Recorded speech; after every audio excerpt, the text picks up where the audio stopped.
Passing in the night. Passing in the.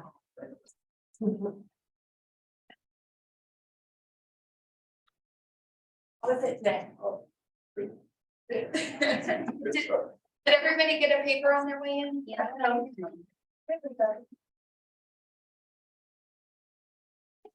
How are you? Hi.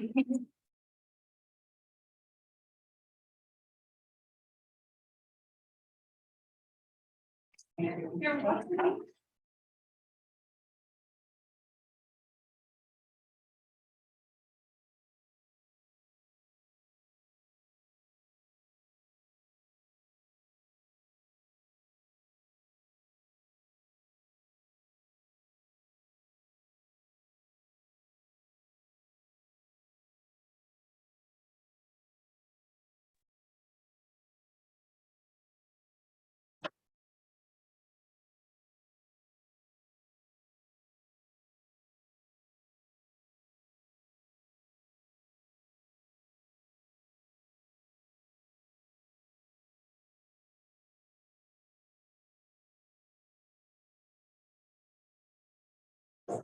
Everybody sign in and get a handout. We didn't sign in. Yeah, I forgot to. Always sign in. That's for. It's going. Everybody all the time. Well, or not, it happens, so you can admit it if you want to, it's inevitable. Hell yeah.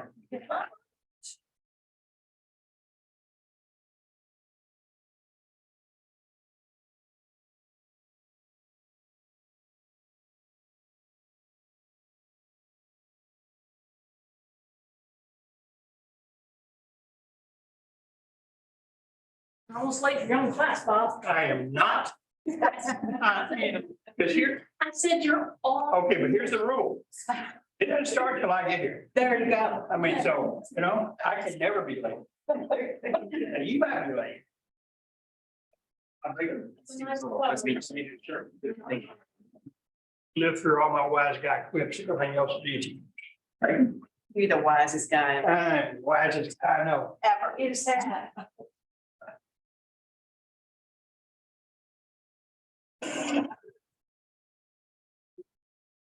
Looks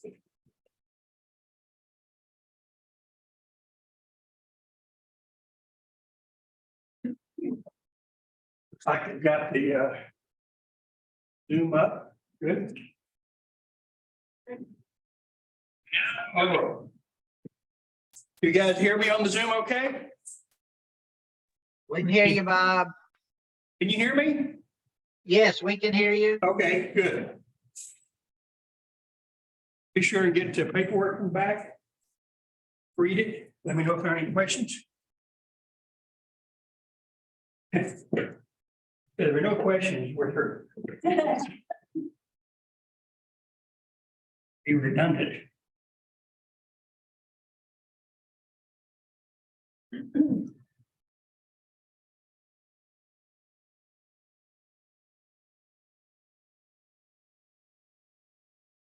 So Jan, it's 1 o'clock, must be time for class.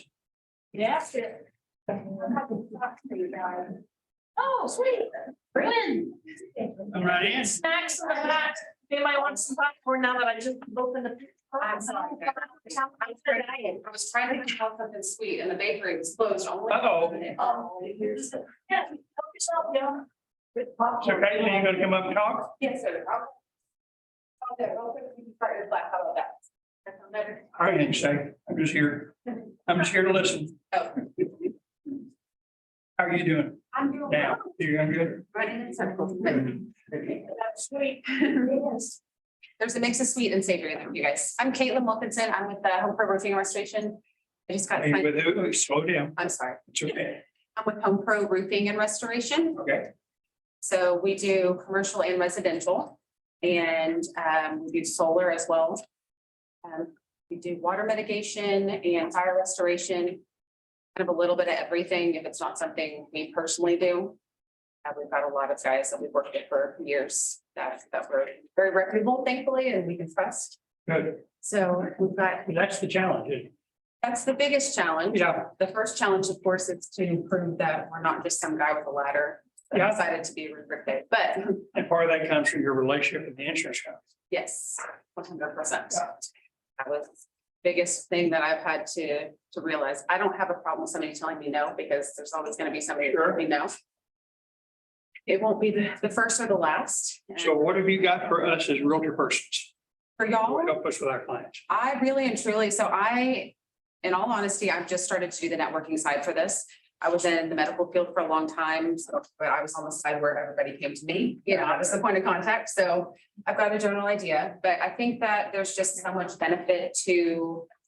Obviously, y'all have people with homes and we help fix homes, so there's gonna be numerous times that I'm gonna need somebody just to go check it out and see. Most of the time I've seen it doesn't even need to be replaced, maybe a repair that needs to be done just to get it sold. So do you have a broad range of things you do? Yes, we have Do a you have something that you can provide to us or email me and I can get it out to the agents? I'll have it to you by the end of the day. I had somebody working over the weekend and that way it's just a general, just a shorter, I don't want to give y'all a huge pamphlet. Sure. I know for me, I don't have time to read through the whole thing.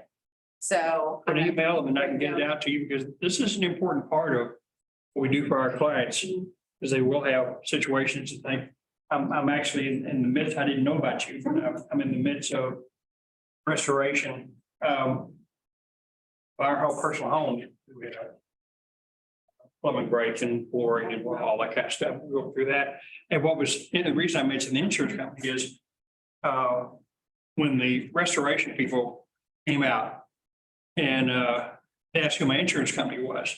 It's USAA. They said, oh, thank goodness.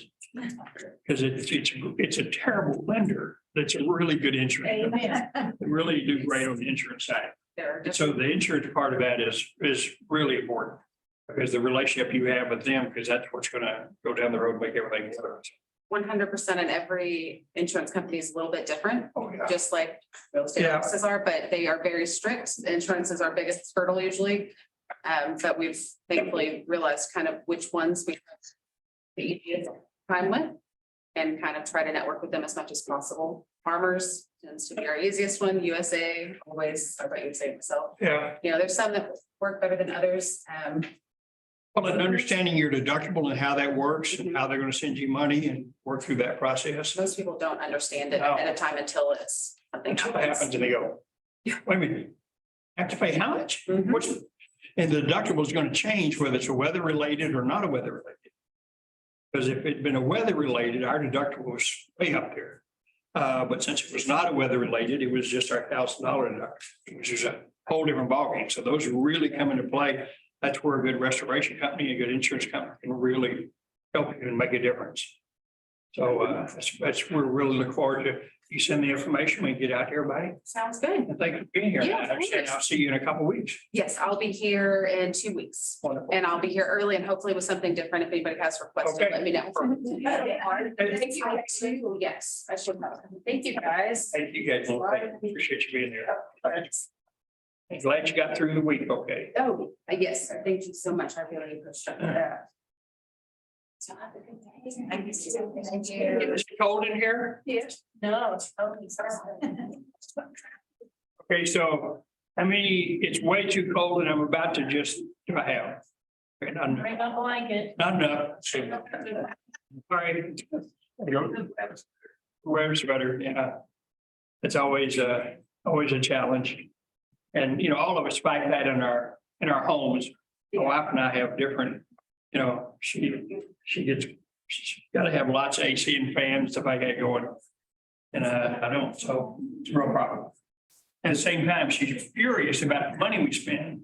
Run the AC again. I said, well, but you're the one that did it, so we're gonna do that. Okay, we've got the paperwork. This is kind of a follow-up, a little bit, and we'll continue to be all the classes moving forward. If you were here last week, and you got the paperwork here, you've got that one-page document that talks about the contract concepts. This will continue to be an emphasis of mine. To the point you say, well, gee, I guess I really need to read it and pay attention to what he's saying here. Because when I have issues come up, when I have things happen, easily 80% of the time, if not more, it falls under these concepts. If a person really thought through the concepts and say, wow, I know what I'm thinking through, or at least I know I need to make a phone call, need to talk to somebody. You know, call Jana, or call the hotline, or Bob, or somebody. Because real estate is not a memorization process, it's a concept process. If you understand the concept of it, now Max has decided that people on Zoom don't need to see anything, so he's standing right in front of the camera. Good job, Max. Zoom, see, that was him, that was Max. Next time you see him, say, Max, what are you doing? Zoom on your face instead of that. I don't know. They can. They You can mean see about putting it on my- this on there. I never could. I didn't. Well, Guys, can you see me okay? Zoomers? Can you see me? We got thumbs up? Okay, good. We're good. Okay. So we're good. Okay. So the thing, and we're expanding on those concepts by looking into the due diligence process and the elements of a transaction. Due diligence is an incredibly important part of the transaction. And we tend to focus on the buyer's side of due diligence, and that's very important. But we'll also seek the seller's side of due diligence and work through that. Because when the buyer and the seller enter into this contract, they each have in their mind what they're going to end up with. And it's a lot simpler for the seller than it is for the buyer. Because the buyer's going to buy the house, live in it, move it, use it, whatever. So things need to be right. And as I've mentioned before, the most common lawsuit in real estate is the buyer suing the seller after closing. The seller either failing to disclose or misrepresenting something. And that's why we really emphasize when we've got allergies here. I know. We emphasize that the seller needs to do everything they can to encourage the buyer to do their inspections, to check things out. Don't do anything that gets in the way of the buyer's due diligence, because that will come back and haunt you later. When the buyer discovers a problem, they move in, they got this problem, they say, well, we didn't know about it, and seller didn't say anything, and the reason we didn't know about it is the seller wouldn't let us come back and do another inspection. We have one right now where we've gone through the process, and the buyer wants to do additional inspections, plumber, for example, and the seller's kind of on the list, kind of, well, you've done this, we're giving you money in lieu of. I said, doesn't matter. You need to let that buyer, to their heart's content, check it out. So when they close on it, they feel like they've got all the information they need. Don't ever let the seller get in the way of that. Yes. what I'm having is the listing agent will only let us make our appointments, our plumber appointments and all that around her schedule. Why does she have to be there? So Okay, so sometimes you'll have an agent needs to be present. And so you've got to work with their schedule. This is the important part of the agents working together. You do need to do that. You need to work together to the degree you can to make those things happen so that, you know, both agents understand that their clients are taken care of, especially if the buyer gets to do things that they want to do in a situation. So sometimes, you know, you kind of have to bite the bullet and say, okay, let's work it out. That's what we need to do. Because it may be that that was the terms of the original listing agreement, that agent to be present at all showings and all inspections and all everything. And the seller and agent certainly have a right to that agreement in their original listing agreement, or even in their amended listing agreement. So you have to work through that and deal with it. It's a very important part of everything. As we go through this, as in all my classes, feel very comfortable asking questions, making comments, staying somewhat focused on where we are rather than go far afield to something that even relate to where we are on this. Because we learn from each other and our experiences as we go through that and deal with it. So they're on page 1 on due diligence and elements of a transaction. And you should have that 3-page handout. And then you've got the 1 to 4 family contract and the third-party financing addendum And then you've got the temporary residential lease. And you've got the flood addendum that we'll talk about as a result of, I mean, we're gonna have to do that. We've not been doing it. The legislature, yeah, you gotta do it. So it makes no sense, and we'll talk about that. Just we can kind of work through that. Now, I do make note here that before the offering process, and we talked about this in other classes, there's a due diligence for the seller and the buyer as they're moving through the process. You've got this whole due diligence for the buyer as they're determining this specific one property that you're gonna, make an offer on, that you're gonna focus on. You go through the process of helping them understand the market and the neighborhoods and that property, what's on that property with your CMA, all your research, all the good information that they need to make a good decision. Same thing from the seller standpoint. You work with the seller, help them understand what's going on in the market for their neighborhood and their price range. What kind of expectation do you have on like offers for the right citizen? So that's a whole due diligence that the agents will go through with their respective client before we get to this final point where we have a house that the buyers are making an offer on, and then we've got a process here to work through. So at the very beginning of this process, I talked about here, we need to understand the elements of the offering process. It would seem on one level that, gee, Bob, that is so simple and so basic. How hard can this be? Your clients don't understand it. Your clients don't, buyer doesn't understand. Okay, now how does this work? How does the seller know how much I'm offering? What my terms are? Well, we'll fill out this form here and we'll send it over.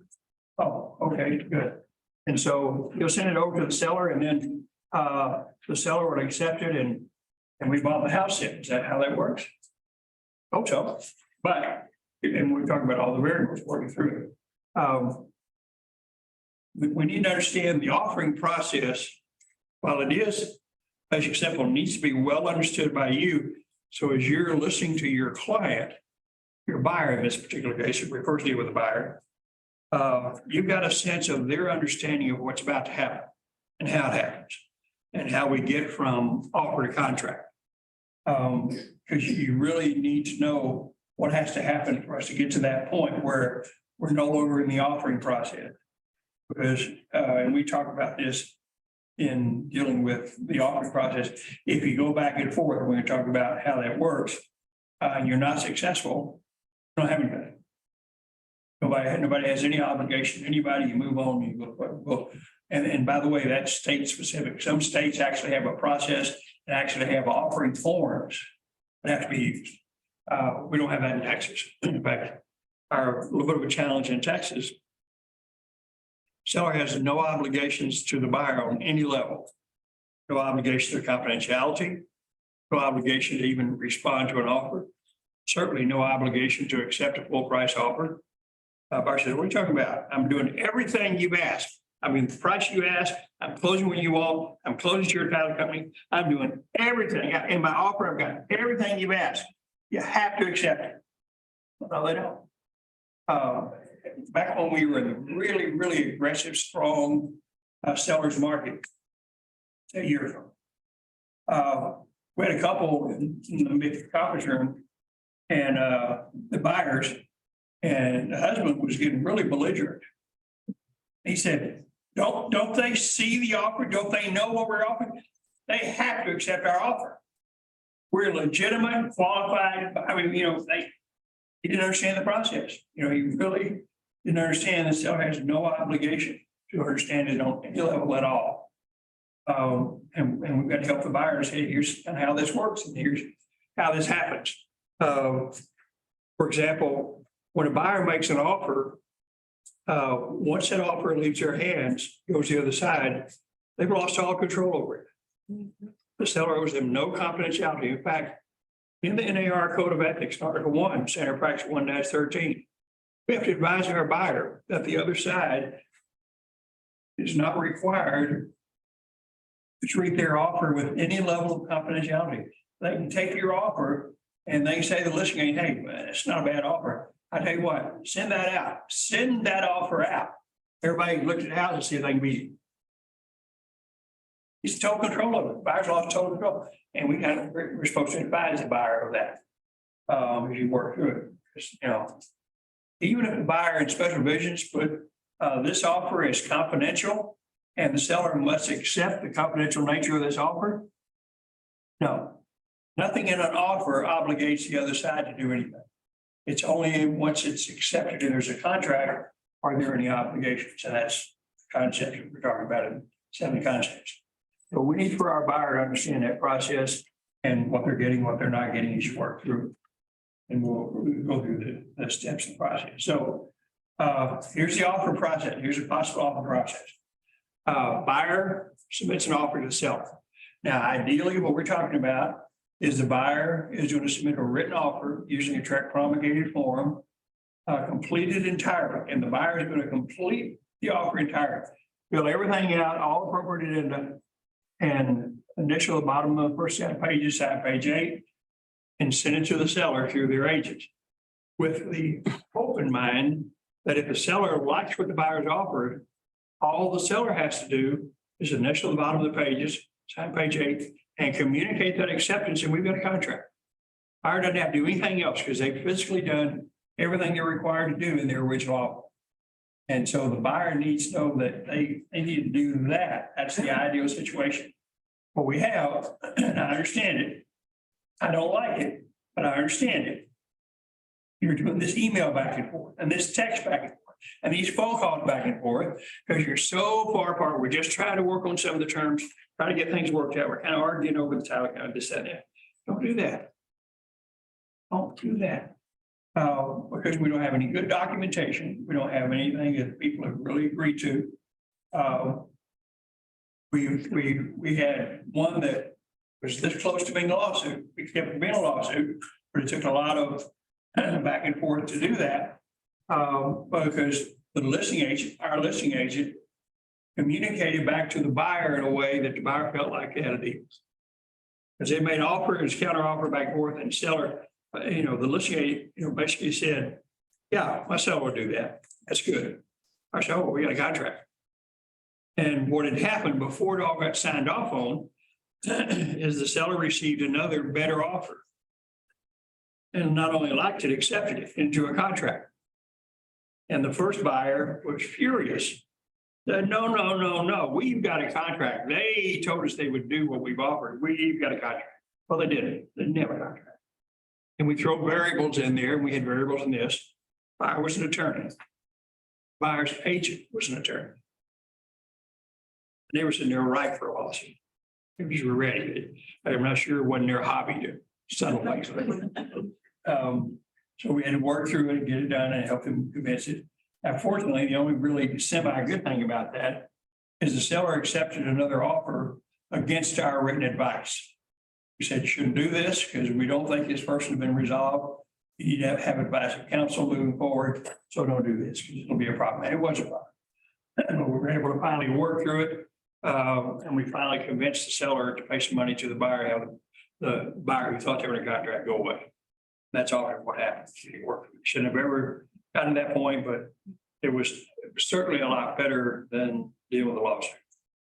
So back and forth, offer, ideal situation, written offer, fair contract form through their agent to the listing agent, and the listing agent takes it to the seller. And one of our little challenges is sometimes we're not sure the seller's ever seen the offer. They've got a new provision, actually new last year. And then there are code of ethics in Article 1-7, where a buyer's agent has the right to make a written request to the listing agent saying, I need for you to advise us to let us know that in fact the seller has seen our offer. And they have to respond to that or they're in violation of the our code of ethics. That doesn't keep lying about it, but it gives us a little bit of leverage to kind of push on as you work through it. So you send it over, you submit it. Now, if a seller accepts the buyer's offer and communicates that acceptance, then we have a contract. Until that acceptance is communicated, and an email is a form of communication. It can happen in an email. Delivery is not required. Communication is required from the seller back to the buyer. And it typically will happen through their agent. Once that happens, we then have a contract.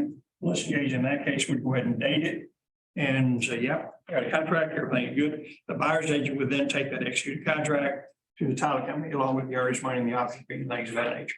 So that's the ideal, simplest, bestest situation. Now, what if the buyer sends you offer and seller says, nah, it's close, but I don't like that.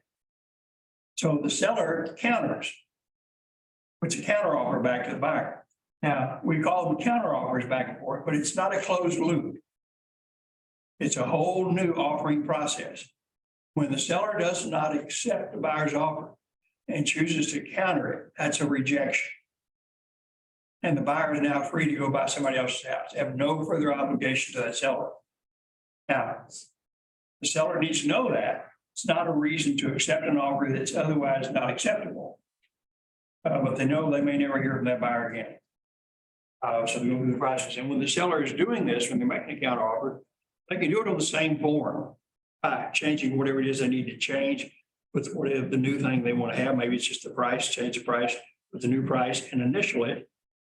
And when they do that, it's a counter offer, goes back to the buyer. And the buyer says, well, okay, we'd like to have this, but we'll live with that. Then the buyer initials it.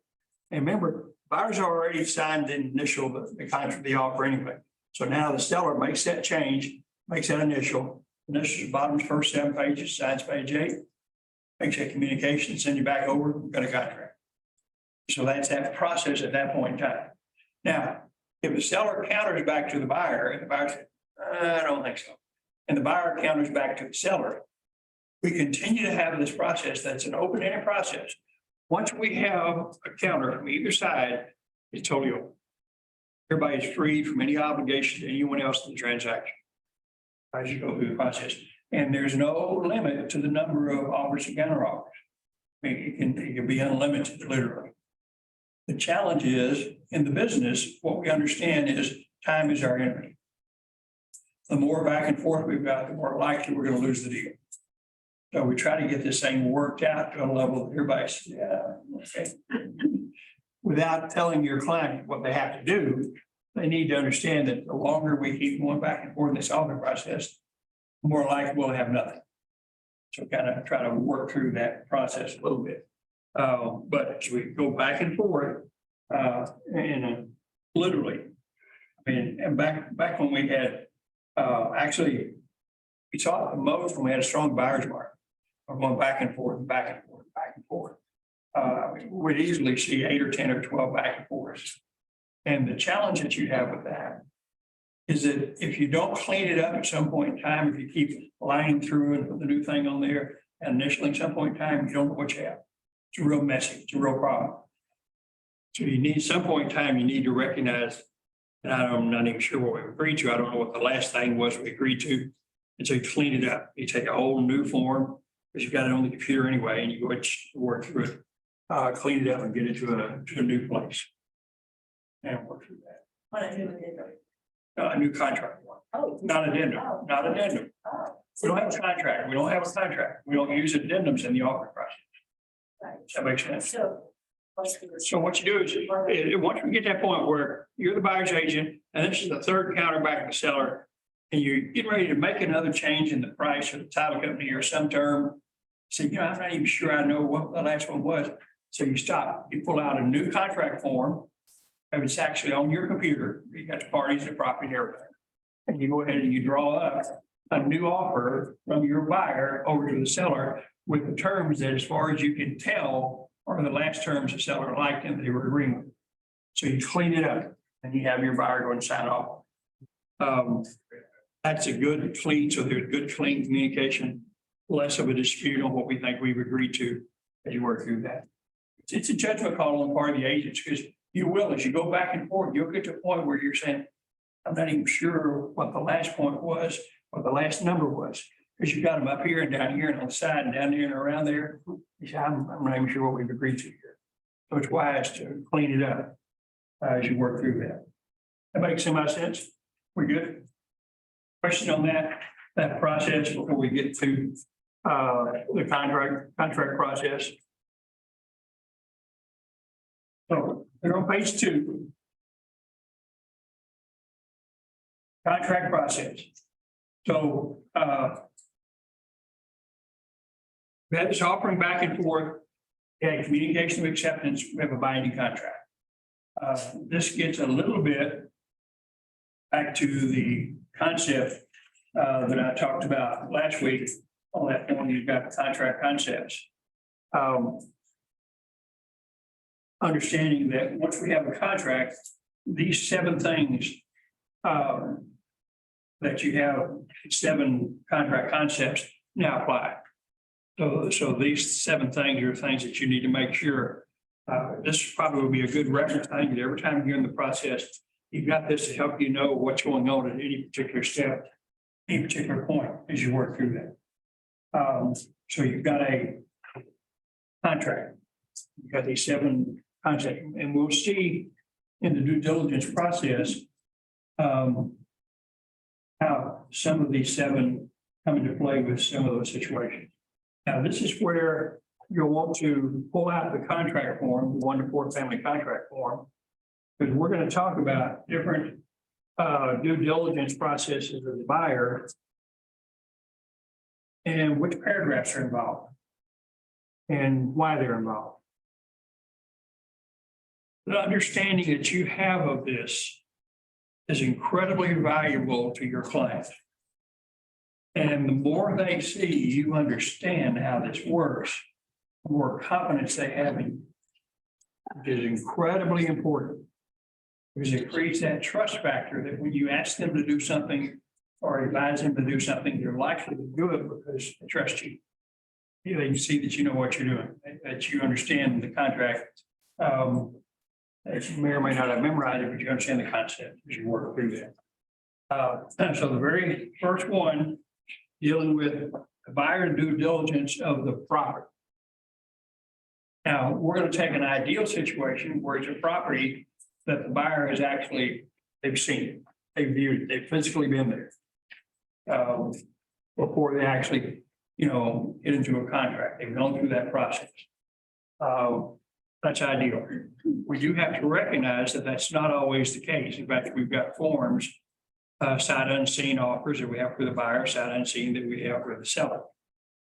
Because if they, in that kind of a situation, we've got a little bit of a challenge. We still need to recognize in the contract, we're going to have the information on the property. And we'll see that in paragraph 2 of the contract, if we reference here, we actually define the properties. And the very first sentence, paragraph 2, the land improvements accessories are collectively referred to as the property.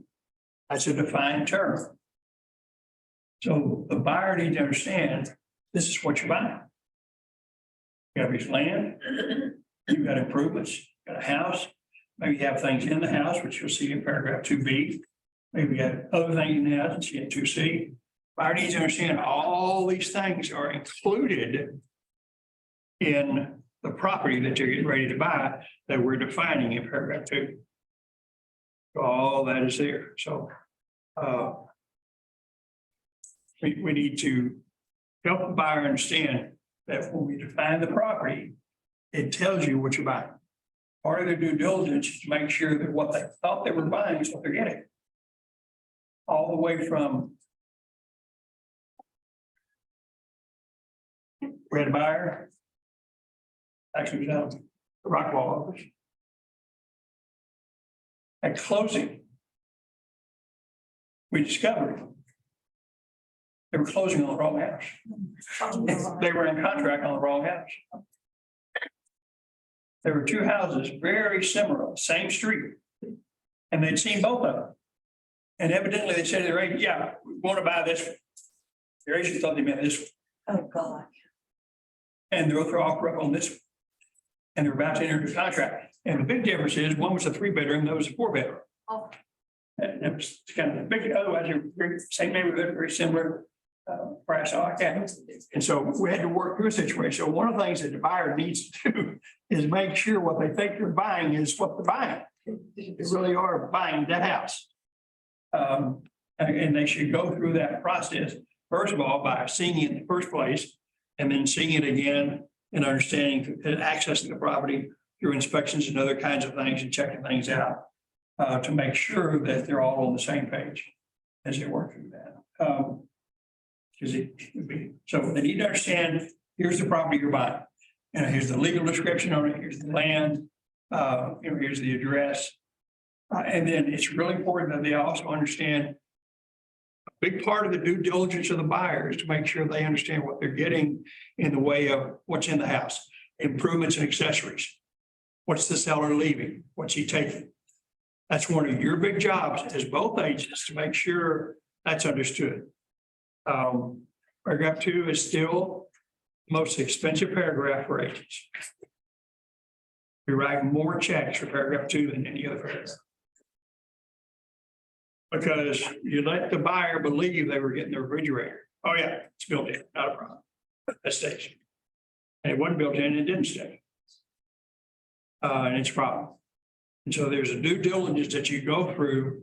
And as an agent on the buyer side, you understand, while it's a factor, when you look at what's in MLS, MLS kitchen accessory, it shows refrigerator. There's a refrigerator in there. In fact, they may have said something in prior remarks about sellers willing to leave the refrigerator at the right price. Some is really bad language.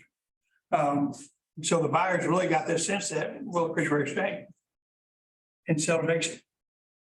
Now we got a problem with the buyer and agent. The two agents on what's supposed to go on, what's supposed to stay. The concept of that, it's always cheaper to buy a new refrigerator than to defend a lawsuit you may or may not win. So you step up, pay for a new refrigerator. Go through that process. So you need to make sure it's your buyer's due diligence as you go through this. And the more detail oriented you've got as a buyer, the more you want to focus on the details. Janet knows this from talking on the coaching, going through that process. Make sure, as you look at the kind of clients you have and what they focus on. And they're very detailed. You can just tell as they walk around the house. You look at things. They've taken ownership of certain things. Well, those things may not stay. Now, we do understand that what's in the contract is what prevails. It's what tells parties it's what's going to stay and it's what's going to go. And unless the seller has excluded something in 2D, has to leave it. Doesn't mean it's going to be left. Takes really good coordination between the buyer's agent and listing agent to make sure that everybody's on the same page for what's going to go and what's going to stay. That's really your job, because your buyer's going to presume certain things and they're going to trust you to make sure that's what happens. But you need to have those conversations, because if your buyer keeps saying things like, we love that outside refrigerator. We're going to really make use of that. But make sure that the two parties have agreed that's going to stay. Not a real guide addendum or something to make sure it's done. And have those conversations. Because the buyer's not going to read all those things that you're being too sick. They're going to trust you to understand what's there and trust you to read their mind about what they expect to have and still stay. You need to make sure you understand that's an important part of the due diligence and deal with the property. To be, to A, B, and C all come together for here's what the buyer's buying. And by the way, as we look at the seller's due diligence, it's what the seller selling. So there's a right to exclude certain things in 2D, but that doesn't mean you're not going to take it anyway. The things that we see sellers take that they don't put in exclusions are master bedroom drapes. They match, the bedding and all that kind of stuff. And we can't believe you thought we could leave that. I mean, and it's silly because it probably doesn't work for the buyer and their stuff. But say, oh no, there's drapes is right there, but I mean, it's right there. It stays, I stay. And it's great. But you need to make sure as they work through that process, all the things, because sellers will take things. And the reality is, part of hiring armed guards to be at the property when they move, to make sure and frisk them, make sure they didn't take anything they weren't supposed to take. Unless you do that, there's no way. Because we're not going to be there. We're not going to be there on the day they move. We're not going to be there to make sure they leave what they're supposed to leave as you work through that. So things like the drapes, things like the meeting room equipment, with the difference in meeting room equipment, how much is involved, what's going to stay. All those are important. So the buyer really needs to go through the due diligence. And the way they go through the due diligence is with you. You make sure you understand what they're thinking about, what they're buying. If they think you're buying something and you go, I'm not so sure about that, have the conversation and make sure in some way, shape or form it's included in the contract. So at least you've got that leverage. You've got the other side notified, yeah, we expect this as you work through that process. And either have it in there or make sure you have it in a non-real item addendum or a bill of sale or some other kind of document as you work through. Now, I also mentioned here for the property, paragraph 6. What's going on in paragraph 6? That's part of the due diligence for the buyer. Survey. Paragraph 16. Buyer's going to get a survey typically 25% of the time. And that's going to tell them what your property is, where the boundaries are. And a good current improvement survey is going to tell them where the property is, where the house is. And the dimensions for the house. So the buyer, part of the buyer due diligence is going to be that survey. And remember, my recommendation is what kind of survey should the buyer always get? A new one. Always should get a new one. It's going to be their best evidence. Make sure they understand what you're buying. You work through it. And any normal house in town, it's silly for them not to be getting a new survey. We just offer $10,000 more than list price and worried about $500 survey. Really? Well, not good. So first part of the due diligence with buyer, property. Make sure that when they close on this thing and get it, and you understand what they're getting. Now, it's not just the physical property. One of the important things for the buyer is the condition of the property. Why is that important to the buyer? Why is condition important? Because they need to know that it's in the condition that they saw it, that it's doesn't have any hidden defects. Well, that's hidden defects, how are you gonna know? Well, but I mean, things that the seller is aware of. Okay, think about the condition of property. Okay, If the property is in really poor condition, it would be at a different price than if it's in updated, perfect, great condition. So one of the things about condition, the buyer says, I want to make sure it's in a condition that it's worth what I'm paying for. But part of it is just simply value, which is another deal we can talk about in a minute. That you need to make sure that it's in a condition that makes sense to them. The other is how they're going to live in the house. If they plan to buy the house and totally remodel it, then all that cosmetic stuff is not such a big deal, is it? But they need to make sure they buy it at a price that makes sense when they're going to spend that $20,000, $30,000, $50,000 to do all that renovating, all that remodeling. So based on how they're going to own the property, how they're going to use the property, the condition becomes a major factor.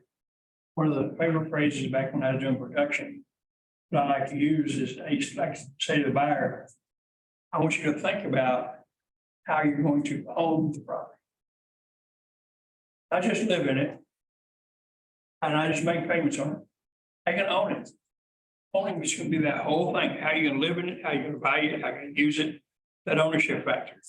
So they need to have a good sense of that as you work through it. Now, we're fortunate that when we deal with property condition, we actually have an entire paragraph, paragraph 7, page 4 and 5, that talks about property condition. This is probably one of the most important due diligence paragraphs from the buyer. Because it gives him rights for inspections, gives him rights for access, as you work through the process, gives him rights for information from the seller, such as in the seller's disclosure notice. which is really important information for the buyer to have about what the seller thinks about the condition of the property. It talks about the acceptance of the property condition, which gets us back to one of the 7 concepts as you work through that. We do, as you go into page 5, we get into something we talked about earlier, and that's lender required repairs. So when the buyer is looking at the due diligence, part of it's going to come from their inspections of the property. Track inspector, roofer, foundation, electrician, plumber, and we're seeing more and more buyers do more than just the track inspection. Depending on how old the property is, what else is going on. They also may want information on cast iron pipes, because it's probably built in the 70s. They may want to know about that 15-year-old roof. And that's information that you're obtaining. It's not information that makes the seller do anything. Seller doesn't have to do anything, which we talk about in 7 concepts. But it's important information for the buyers and look at that condition saying, we need more than that. We need to know more than what the track inspector, because track inspector, their information is limited information. They don't go on the roof. They don't evaluate the foundation. If they see indications, they'll advise the buyer to get a structural engineer or foundation coming out. But track inspectors are not foundation experts. They're not roof experts, they're not licensed electricians or plumbers. So their functions is a generalist function. So the buyer, depending on the age of the property and the nature of it, may want to go beyond that and do something more than that. And so part of that's going to come, and we get this a little bit of the value situation in property approval. The buyer's lender may have something to say about condition of property. And if there are major condition issues, then it may become a lender required repair. Lenders don't generally get upset about cosmetic issues, although the appraiser might have made some comments about some of that in the appearance of the property. They're looking at the major functional issues, the foundation, electrical, plumbing, roof, the HVAC. Those are issues that can become lender required repair issues. And that's an important due diligence. And the buyer needs to know as they get to that point, we've addressed lender required repairs in paragraph 7, because everything in paragraph 7 deals with some area of property condition. And so if the appraiser goes out and says, well, it's got to have a new roof, buyer lender says, well, we're not going to loan money unless we get a new roof. That's a lender required repair. And that whole process in 7E is addressed in the contract. That's an important part that the buyer needs. Well, my lender needs that, so I guess the seller has to do it. That's a lender. But if the lender says well, it's got to be done before closing, it has to be done, or this deal doesn't close. The seller has to do it. Well, let's look at what 7E says. Is that what 7E says? No. Unless otherwise agreed in writing, neither party is obligated to pay for lender required repairs, which includes treatment for wood destroying insects. If the parties do not agree to pay for the lender required repairs, or treatment this contract will terminate, or may be refunded to the buyer. Then it goes into this 5% figure. If it's 5%, exceeds 5%, and even if the seller agrees to pay it, the buyer can still terminate the contract. So the buyer needs to understand their due diligence process. If it gets to that point where their lender is involved and said, oh, here's something has to be done over that process. So they need to know we've addressed that in the contract condition issues. Make sense? You have that? thing which I was confused about is the inspection, as you said, that the inspector is not like liable to see all those foundation defects in roofing and plumbing. So these are the major things which one has to see. If the inspector is not seeing that, then how we are supposed to understand? Okay, so I can tell the Zoom folks so they can hear what you say. So in the track inspection, if they don't do foundation and roof, HVAC, things like that, how are we supposed to know? What the track inspector does is they'll have an indication. For example, in HVAC, they don't have the same type of inspection, certainly not an invasive inspection that the AC person would do, but they check temperature differentials, they check see if things are functioning, see if they're, appropriate, things like that. And they'll give an indication, buyer says, you need to have an HVAC inspection. If it's a very old roof, when they go up into the attic, they can tell, geez, there's problems up here. the traffic inspector is not going to go on the roof. And what they're going to do is they're going to look for things that indicate there may be a foundation issue. As we were talking this morning in a little group in the iCafe, Jacob, you were in there and talking about that. The foundation issues when an inspector, traffic inspector says, yeah, you've got indications. He's not telling you have a foundation problem. He's telling the buyers that, you need to further research it yourself. You yourself are never going to say to your buyer client, oh, you got foundation problems here. Boy, man, you gotta have a foundation. This is a real problem. You're not ever gonna say that. If you do, that's now your foundation. What you're gonna say is, you know what? Based on my experience, when I see something like this, I always encourage the buyer to have further inspections done. Either a structural engineer, which is better, or at least a foundation company, one of the foundation companies that we like, know, and respect. So you can do some additional. But you're not going to give your noteworthy opinion about the condition of the foundation. Because the reality is some said, well, look at the slope of that floor. It was built like that. I mean, literally, when it was built, it was that way. So it's not a foundation issue, it's a construction issue. That's from day one. If you drop those steel balls, there they go. That's just how that is. You need to. But only foundation company or structural engineer might be able to give them that expert opinion, say, yeah, here's what you're doing. And work with that. So as you go through those major items, as was just mentioned, what you're going to give the truck inspector, because they are valuable, it's a valuable inspection. They're going to give you indications which are going to cause the buyer to take further action and further inspections as you go through that.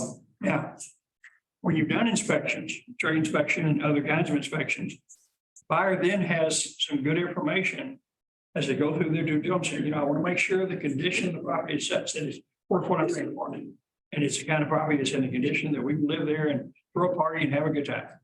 So now I have this additional information, and frankly, there's some things I want to have done. Now, you may not have, was it 2 or 3 page list that you had, Larry, of all these things that your buyer. Only 2. But they could have a huge list because depending on, the inspection, some inspectors are incredibly anal about how many things they check off. I mean, we look in the inspection, all those boxes, the one on the right-hand side is checked off, every one of them. Then you make all those comments. So as you work through that process, after the buyer has more information, then they're going to go to use the TREC amendment form. Because remember, we have a contract. That contract form, you went over to Office Depot and you had to laminate. Which means you can't go into it and change anything. You can only change it legally with an amendment. So they're going to look at that amendment form and they're going to say, yeah, okay. For it to be worth what we're going to pay for it, here's what we need. And so in the amendment form, the TREC promulgated amendment form, item number 2 is where we say, okay, seller sales expense shall repair, we're going to say it's the attached repair request list because you're not going to be able to scrunch it all in. And if you think you could, don't, because we can't read it. So go to the separate page and list all those things out. So now part of the due diligence process for the buyer on the other condition is buyer saying, okay, to the seller, here are things that I want to have fixed. Now, I don't know if any of you were in the class that Lance Taylor taught on buyers. And one of the things that he talked about were the 3 must-haves. Well, the same concept applies to the amendment form to repairs. Doesn't necessarily have to be 3, but the buyer needs to prioritize, say, here are the things that we must have done. If we don't fix, if these things are not fixed, we don't want to buy the house. And hopefully they've got some other right to terminate. Maybe hopefully they're doing this during the option period or some other right termination, because the seller not agreeing to do a repair for the buyer is not a right termination in of itself. So you need to go through that process. The buyer needs to have that prioritized list. Actually, along the list, as a general rule, I find the less important these things are to the buyer. They're just throwing a lot of paper up against the wall, saying, wow, I'll pick some of it. They got 3 or 4 items, and maybe 3 or 4 really important items. They work through that. So the buyer determines here things need to be done. And then that amendment is sent over, signed off by the buyer and sent over to the seller, who their agents. Saying to the seller, hey, we've done our inspections, truck inspector, HVAC, roofer, had 7 different inspections. And here's what we want to have done. And then the seller is gonna have to make a decision, what they're gonna do. Seller may say, remember, because the seller read about 1-page form I've got about contracts and concepts. Because you may have given it to them, it may be your listing, you may say, you need to understand the contract concepts. You need to understand what you have to do, what you don't have to do. One of the things you don't have to do, once you enter a contract with the buyer, you're not fix anything. You have to disclose, make sure people know what you know, but you don't have to fix anything. Now, the deal may go away, or I may walk on the deal. That's potential consequence, but you don't have to do anything. And so your seller understands that. Seller says, you know what? Frankly, I sold this a little cheaper than I thought I was going to. I'm not doing anything. In fact, we've already told the buyer's agent, you know, we understand, our guest we already have as is, it's an as is. So it says, I've further warned you, you can ask for your heart's content, but I'm not doing any repairs. Period. Now, your repairs, it's gonna be a different price. It's, by the way, it's very reasonable. I was buying a house with a 20-year-old roof. And you got a price to negotiate, you got a price in the contract. And then the buyer gets their inspections done and have a roofing company come out and roof. Yes, 20 years old, it might last another year or two, but it's really, you know, wear and tear and all that kind of stuff. I said, well, then I gotta have a new roof. I said, okay, not a problem. You can have a new roof, but the price we agreed to was with the 20-year-old roof. If you want a new roof, it's gonna be a different price. We're happy to work with you on that, but it's not gonna be at the 20-year-old roof price. And they need to understand it, and you need to understand that's kind of how that can go as you work through the process. And make sure everybody understands what they have to do, what they don't have to do, just work through that. So as the buyer goes through that process and they go back and forth, and seller says, well, you got 27 items here. I'll do the first 3 and that's it. Negotiate back and forth. Remembering in the amendment process, if they don't come to some final agreement and sign off on it, what do we have? The original contract. We still have the original contract. And no one has any rights that were not in the original contract. Just because the seller doesn't agree to repairs, as I mentioned a few minutes ago, doesn't mean the buyer gets terminated. It may be the reason the buyer terminates under the option period or the HOA or self-disclosure or something else. The seller doesn't have to do repairs. And the buyer can say, well, you didn't do those repairs I asked, so I get terminated contract. No, you don't. You're going to have some other right to terminate somewhere else. When they finally come and agree, yes, ma'am. Okay, so we had an agreement of a certain amount of money in lieu of repairs. Okay, so in this case, they've negotiated an amendment, and maybe the seller came back and said, okay, I'm not gonna do all those repairs, I wanna mess with it. Which, by the way, is generally a good idea for a seller. We'll drop the price $1,000.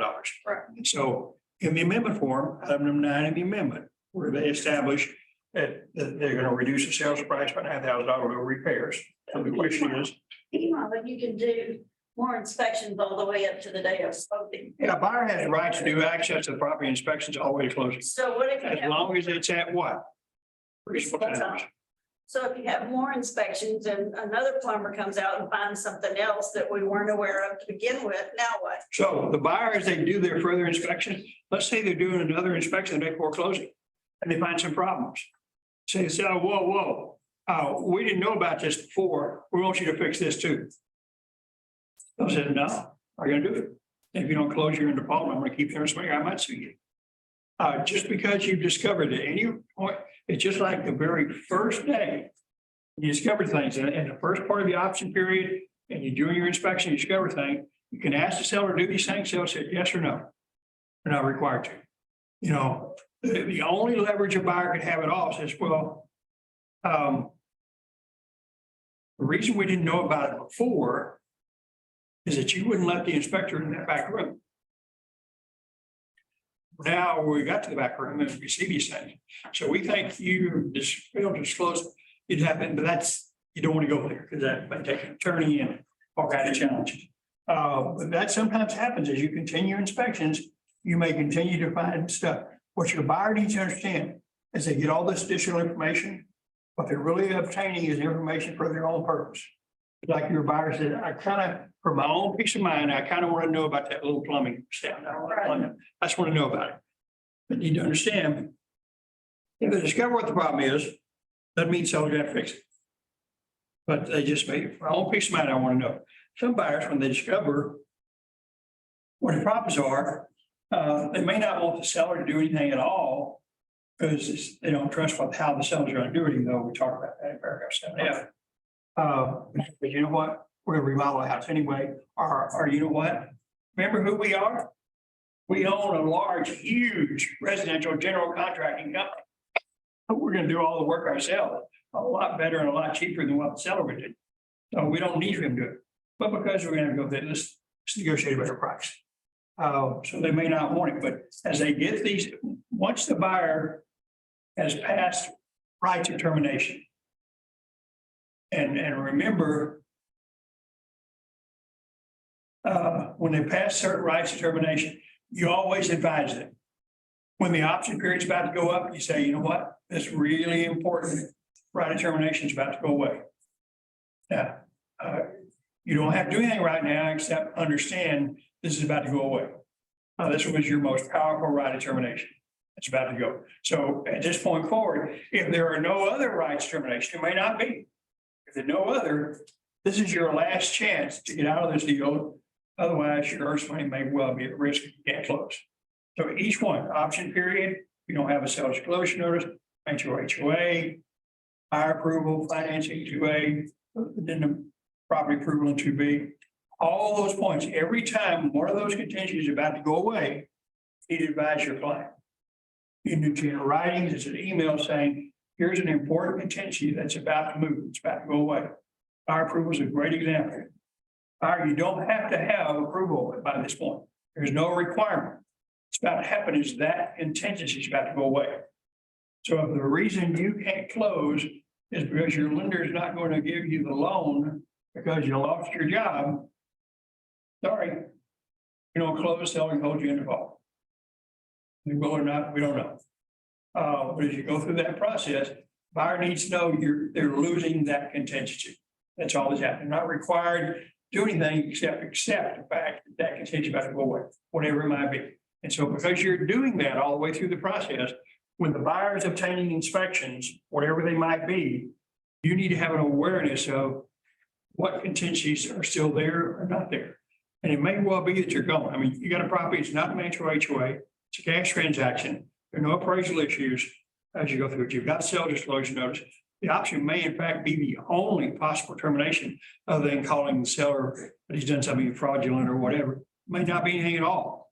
So your buyer really needs to understand when this goes away, you bought that house. You better show up at closing. Otherwise, there are consequences. If you're not going to do it, you better talk to an attorney. So you need to be able to take them through that process.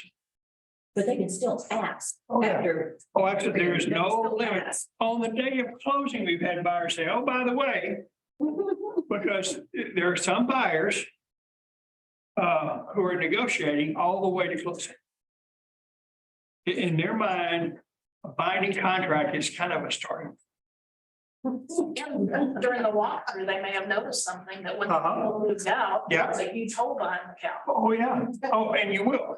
In fact, to Janet's point, if the first time the buyer has seen the property is either the walkthrough or even worse after closing, the first time they've seen it vacant, you have to advise it. It will be different. There'll be spots on the carpet. There'll be things on the flooring, the wood flooring. There'll be holes in the wall where they took things. It will be different. You need to know you have no leverage. It's done. Unless you asked for it and it was agreed to earlier, nothing you can do. You go, well, I'm not going to close it. Well, you need to talk to a good attorney. Make that decision. Because, but they need to know it will be different. It's just like your buyers should buy a new home. And it's the exact same model, same floor plan as the model home. Because the first time you see this house completed, and thinking it won't look like, it won't have that same look about it. So you need to be prepared for that. Oh, and maybe initially contact the listing agent and say, by the way, we noticed this hole in the wall the size of someone's foot. Now, by chance, does your listing or seller happen to remember that neighbor? Like, oh yeah, that's when our son went crazy. and kicked the wall." I'm only saying this because I did it at my house when I was a kid. So then, oh yeah, we forgot about it. There's a section in self-disclosure notice to disclose that. Exactly, but if they didn't, if they forgot to, because they haven't moved that couch in 25 years. Yep. I would say, by chance, would they be willing to? Just a little. Yeah, since you failed to disclose something that you knew about and just forgot. Buyer expects you, yeah, it's a buyer seller issue. Yeah, Buyer says, yeah, we'd like that to be taken care of. Yeah, because there are gonna be things they're gonna just notice. That's a fact of life. First time I see a question. So what happens if you're past your buyer's lender's approval? Let's say you had whatever amount of days past that, one, then you're past that. And then Lender, the buyer's approval. your hours have been cut at work, or you've lost your dog. Now, all of a sudden, you know you're past that point of buyer approval. Now what? Okay, so our question is, you're past the buyer approval in 2A, the third party financing, and your buyer circumstances change. And they'll no longer qualify. Maybe their hours have changed, and they quit their job, or whatever. The buyer is potentially in default. And what the buyer has to decide as soon as possible, assuming there are no other lender possibilities, to be worked out with a different lender or whatever. As soon as they can, they need to let the seller know that our situation has changed.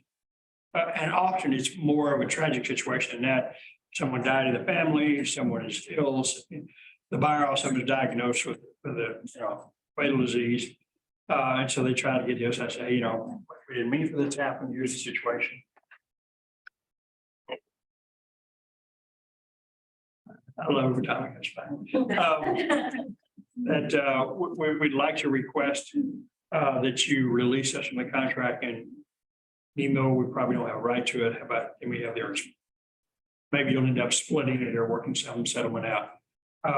Because, once you pass that, if there are no other contingency in the transaction, past that, buyer is potentially in default. Don't tell them they're in default, because we don't know. Frankly, it's going to depend on the action of the seller, and how they hold him to the terms of paragraph 15, default paragraph, as you work through that. Yes, ma'am. So this paragraph 7E. I just a scenario like, for example, the repairs are more than 5%. What are? Yeah, the repairs, the cost Okay. is like more Okay. than 5%. Uh-huh. And then the buyer goes back to the seller saying that your repairs are too much, then you lower down the price. So if the sales price has been reduced, now with the reduced sales price, a new sales price, if he takes a new. Well, a new sales price wouldn't improve the situation with the seller.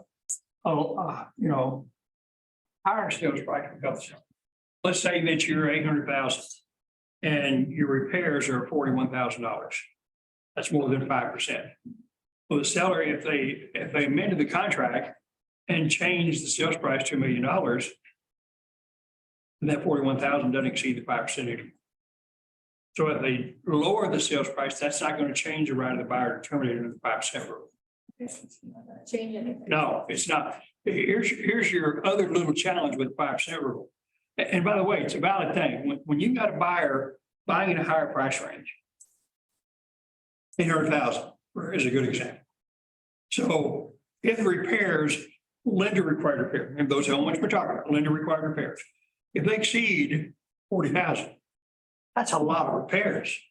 I said, man, I don't know that I want to own a house that day one, it's got this much trouble. Even though the seller says, yeah, don't worry, I'll do it.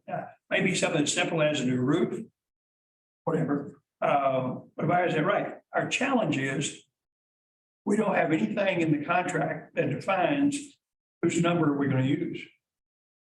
Which buyer says, well, my estimate of repairs is 41,000. So I get out of the deal with the seller says, well, our estimate of repairs is 39,000. So you don't get out of it. Now you got a dispute between the buyer and the seller, which you step back and say, hey guys, work it out. Because you don't have any control over that. But it is a challenge. So when you got that buyer buy $800,000 property, let them know, hey, that's what this means, 40,000, more than 40,000, you could get out of the deal, the seller agrees to pay for it. I said, that's good, but you know what, Bob? I think I'd like to get out a lot sooner than 40,000. If it hits 20,000, I'm not sure I want to do. The buyer and seller can agree to change the 5%. That's a business detail. Buyer says, yeah, I think I want 3% or 2%. And the buyer and seller agree to it and make that change. Then if you're at 2%, and now we're talking more than 16,000. So you at least need to have some awareness. Now, when this comes into play, you have a property that's not in great condition, say $100,000 property, and you're going, man, I could easily see $40,000-$50,000 in repairs.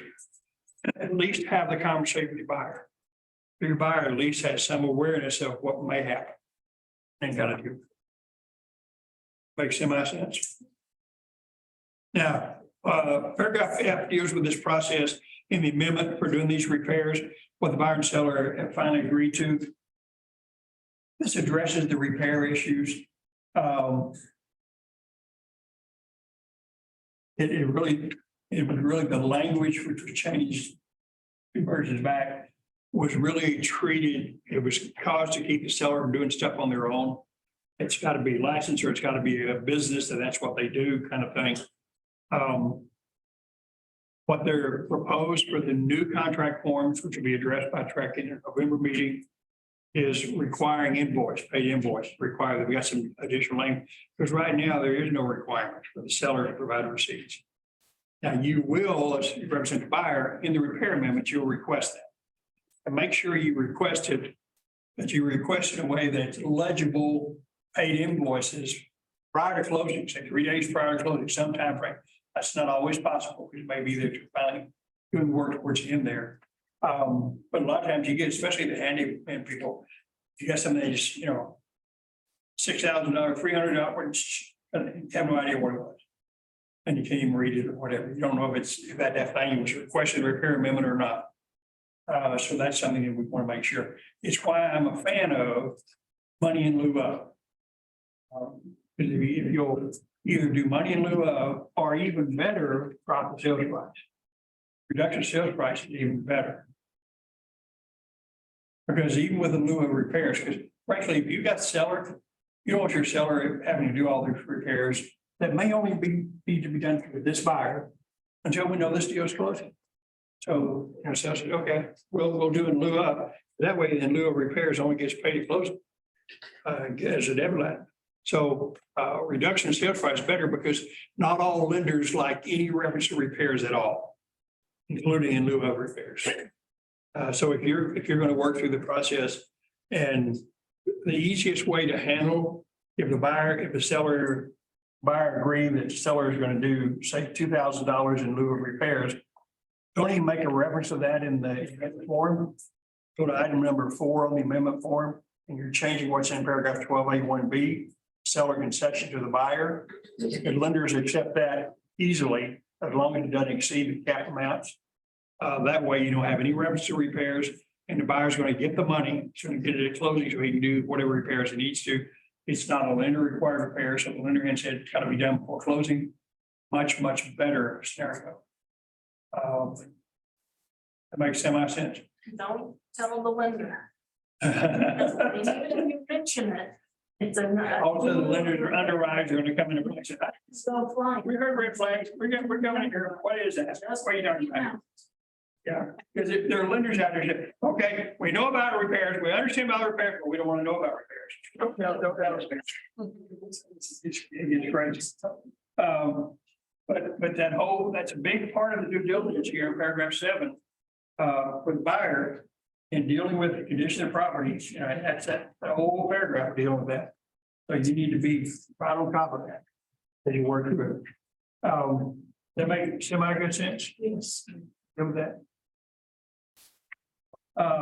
The other thing in due diligence, actually 2 things.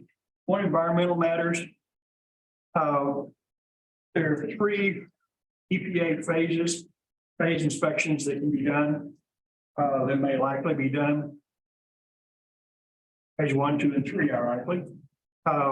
Phase 1 is a generalist, to just say, based on the conditions, we see there may or may not be environmental issues. 2 gets into more detail about what those environmental issues may or may not be. As you work through it. And phase 3 is very detailed because you've identified specific. In most typical houses, house sitting in Lakeside on Preston, you're not gonna have it. The house near downtown and older, smaller, like near downtown Garland. Smaller towns, Princeton. You got those little houses near downtown. And right next to what used to be a gas station, they got abandoned underground tanks. You have some serious, environmental issues.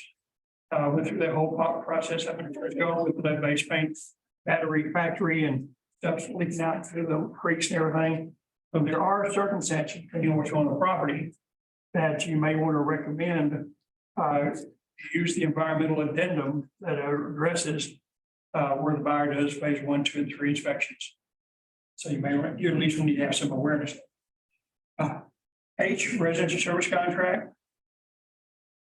Because we've gone through the process where we're such a strong seller's market, and still generally, but not as strong as it used to be, we didn't ask sellers for a home warranty.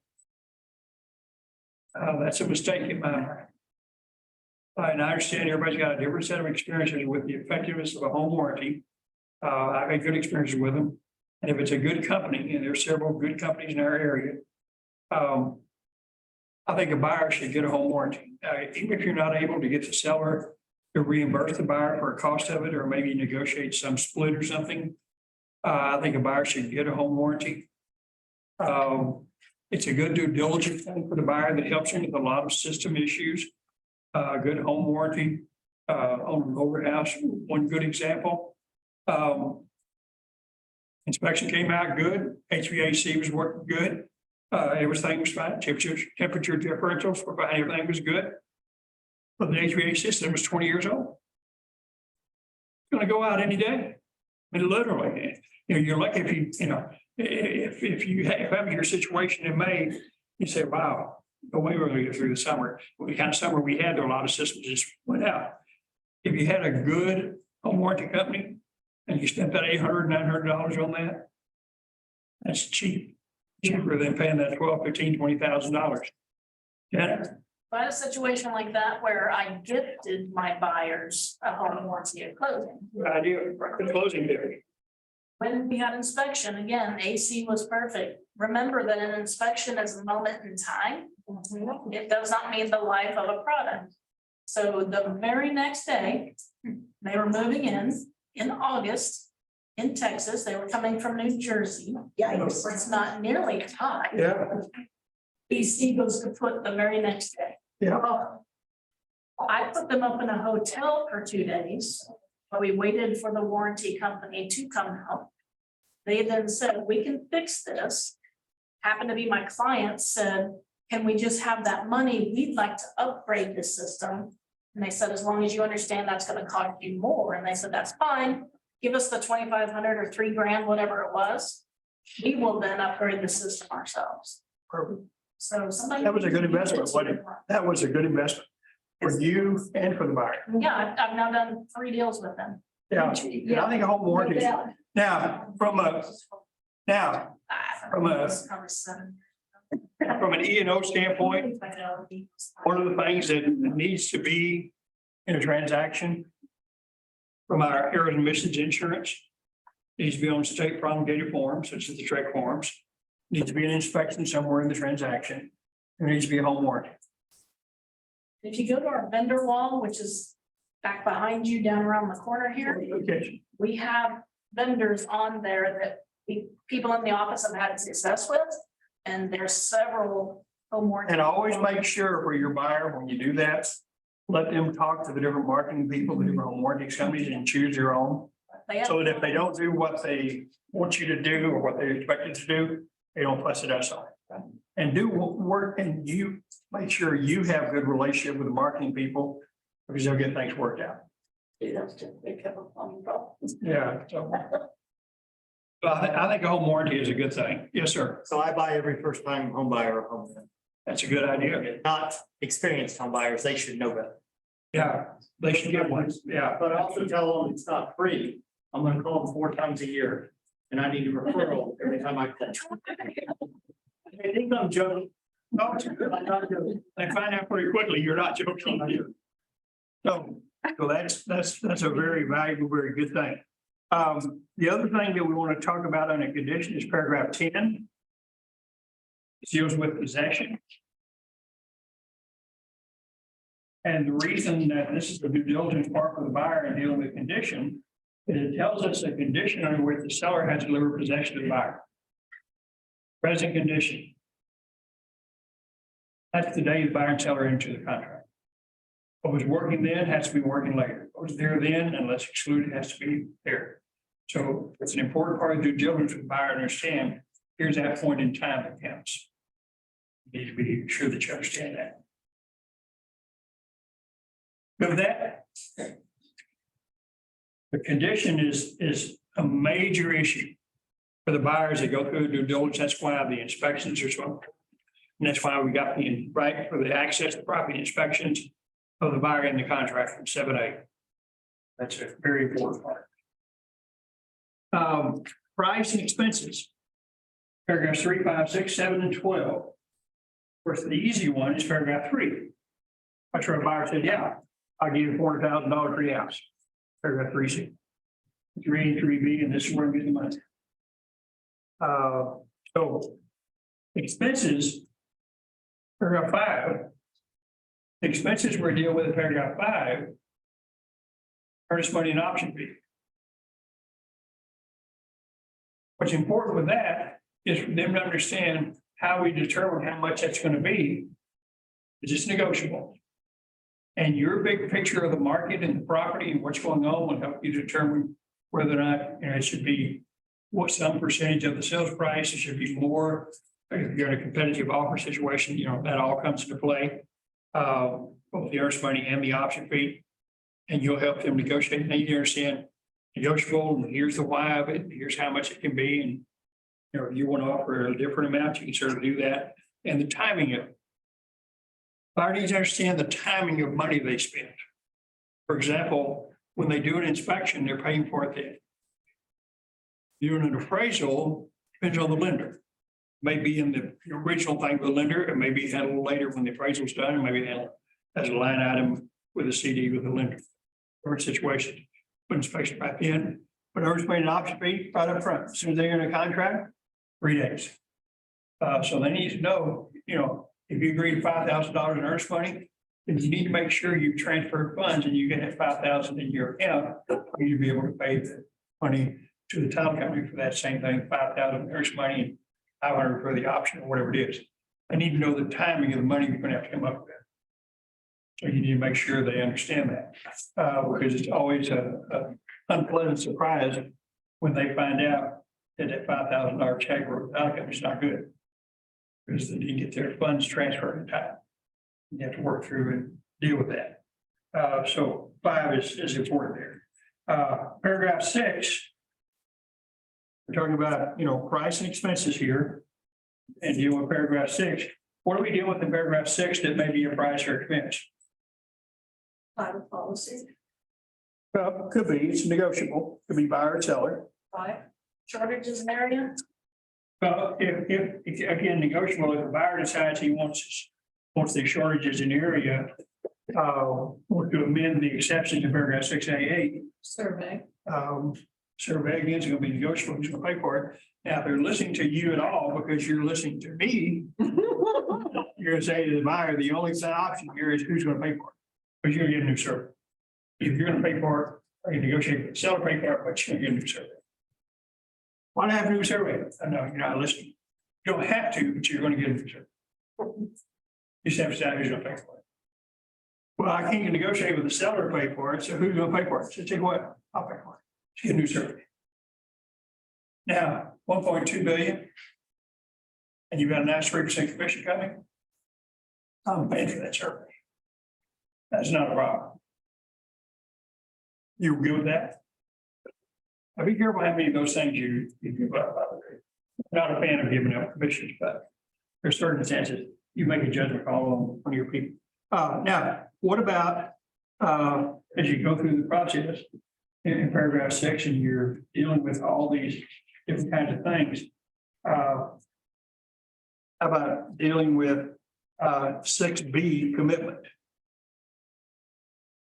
So what we got here, 20 days after telecom receives contract, seller shall furnish the buyer a commitment for title insurance and at buyer's expense, legible copies of restricted cover.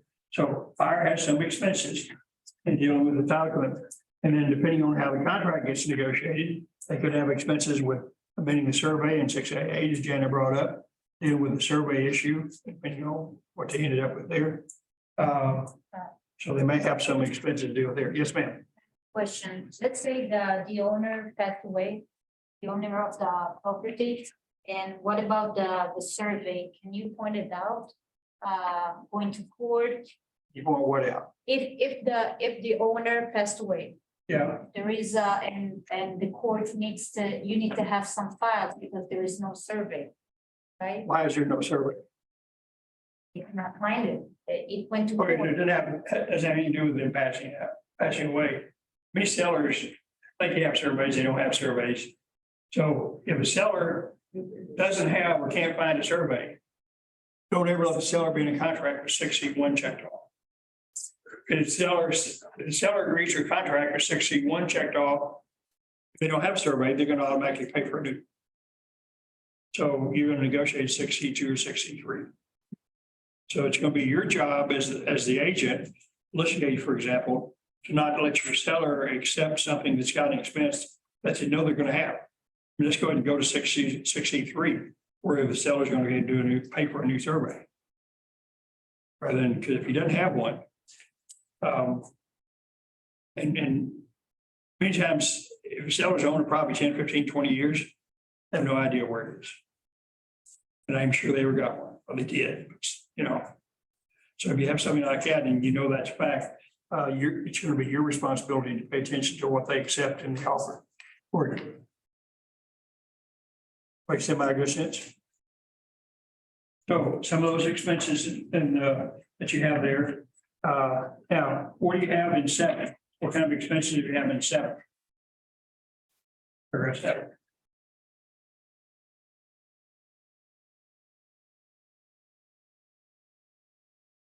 Action. If the buyer's going to do an inspection, then they could certainly have some costs involved in there as you work through it. So 7 is not a huge expense situation for the seller, although, or the buyer, although it depends a little bit on what's being inspected. Seller can always get a roofer out, generally at no cost, to check their roof. Not all roofing companies will do that for a buyer. Just say, you know, we're gonna spend money, go out there and do this, whatever, and you're not the property owner, so if you end up in your roof, we're not sure where to get the business or whatever. So, not huge there. But now, paragraph 12. You want to know what anybody's expenses are, you got them right there in paragraph 12.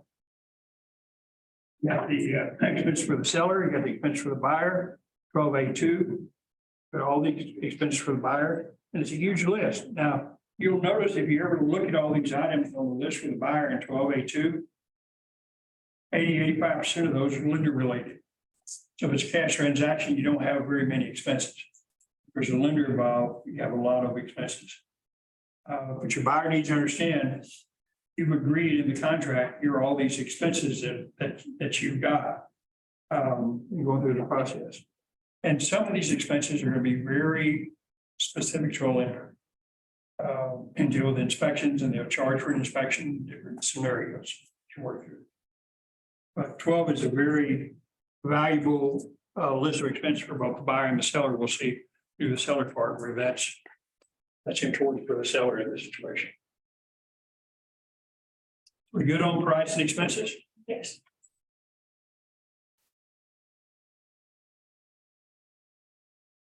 Always appreciate it when they actually tell me it's a spam call.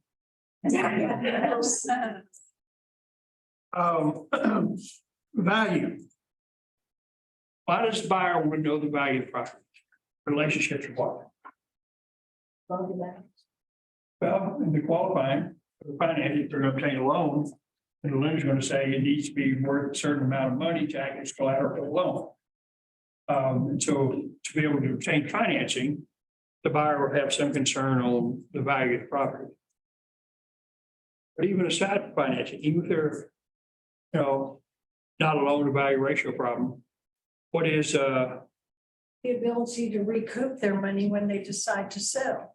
hopefully they're not paying too much now, so when they have to sell in a couple of years, they won't, really come out bad. Is there some innate sense, though, that a buyer says, well, I want to pay $400,000 for this property, I kind of need to know it's worth that.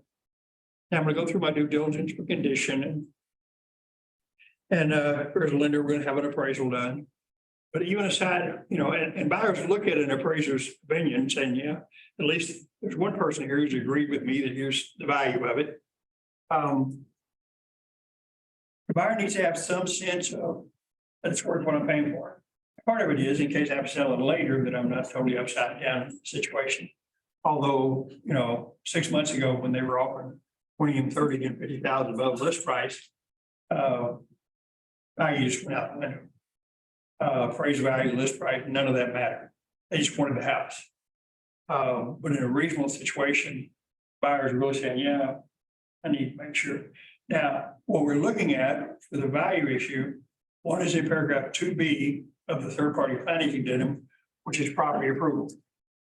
One of the issues for property approval is a lender is going to have to approve the property. A whole host of things. The lender has to look at and approve the property, but one of the big ones is appraisal, is the value. In fact, the standard form that a lender could use, that a buyer could send to the seller saying, or terminate because the lender doesn't approve it, there's a standard state form, and one of them is value. It doesn't qualify, we don't approve the property because of value. So we're on the value paragraph. So in 2B property approval, value is an important issue there. You work through it. The other, I don't think I included, for some reason I missed including, but the appraisal addendum, the addendum that gives a buyer the right to terminate based on the lender's appraisal. We know that choices 1 and 2 are both waiver choices. One is where the buyer gives a complete waiver, says, we don't care what it appraises for. If it appraises for less than sales price, we'll cover the gap.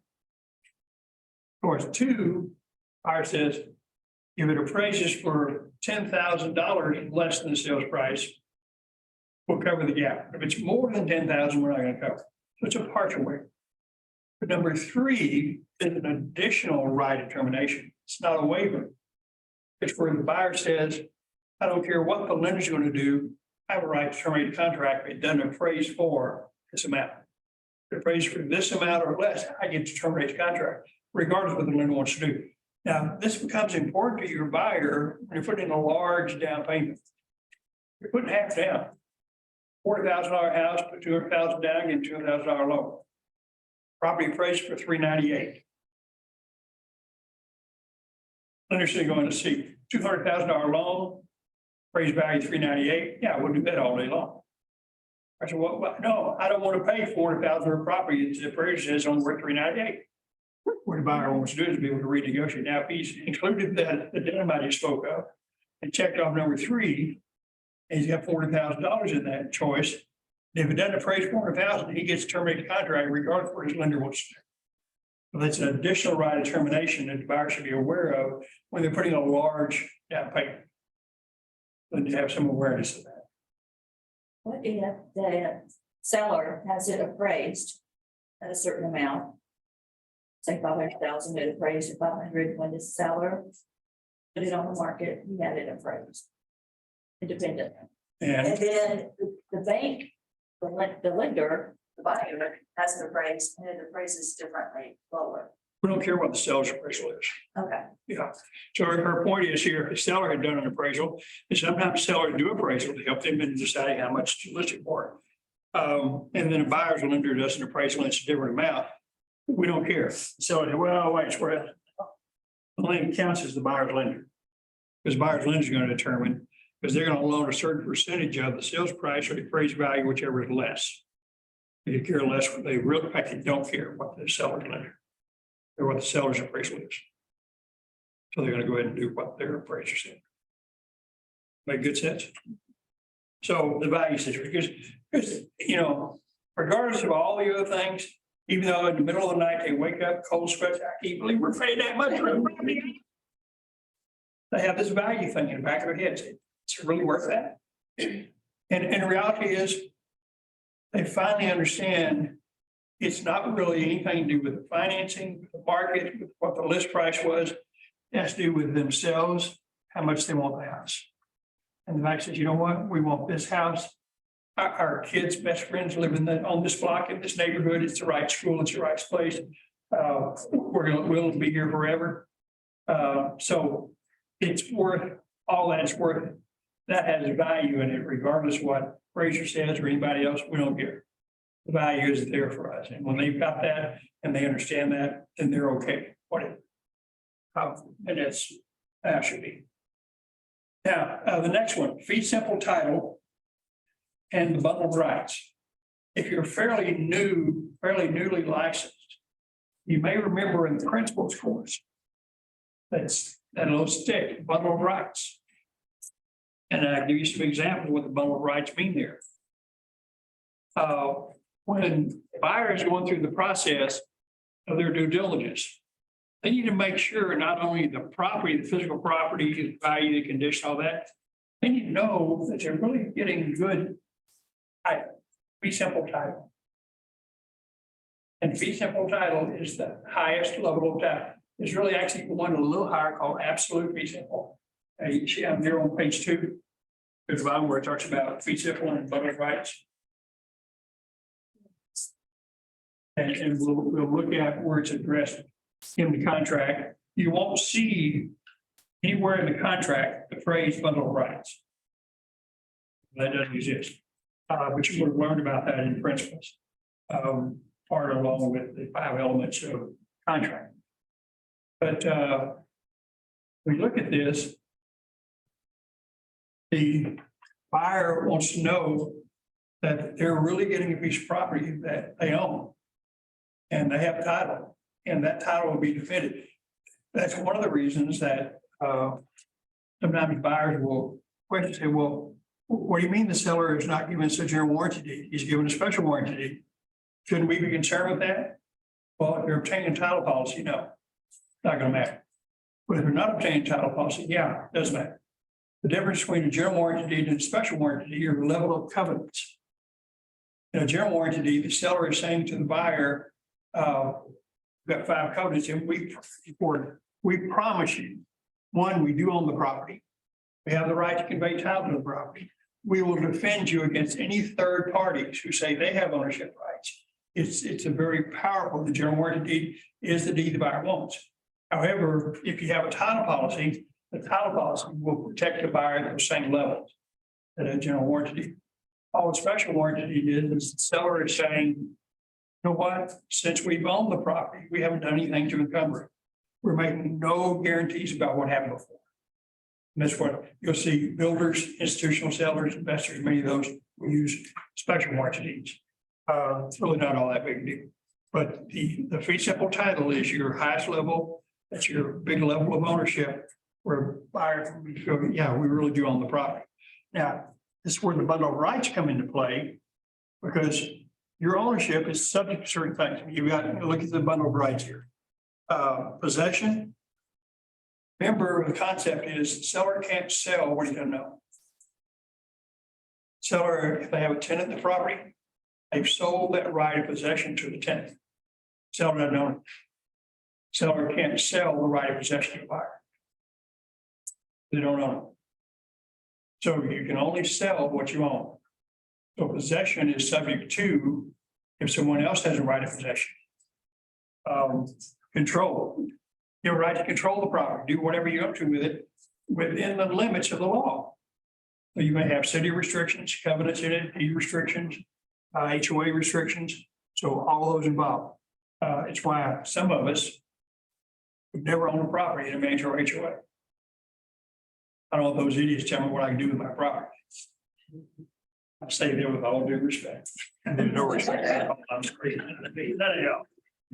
Yes, Quick, you mentioned, you said a second ago, as long as the buyer obtains a title policy. What are scenarios where a buyer wouldn't obtain? cash transaction. And, you know, he's doing an investment deal. Many investors don't get a title policy. They do their own search. You go down to the county, search the records. Now many guys, you got it all online and they do it and they don't get a title policy. And I've got a number of investor friends who said, I don't waste money on title policy. I don't need that. Says I do my search, I do check. And many of them say, you know, I used to get title policies all the time. I've never had to use one. I've never actually filed a claim. So what's the point here? Has to be a cash transaction. I think it's a mistake because I've used title policies. I've filed claims sometimes on investment properties we own. So I think it's a mistake to not ever have it.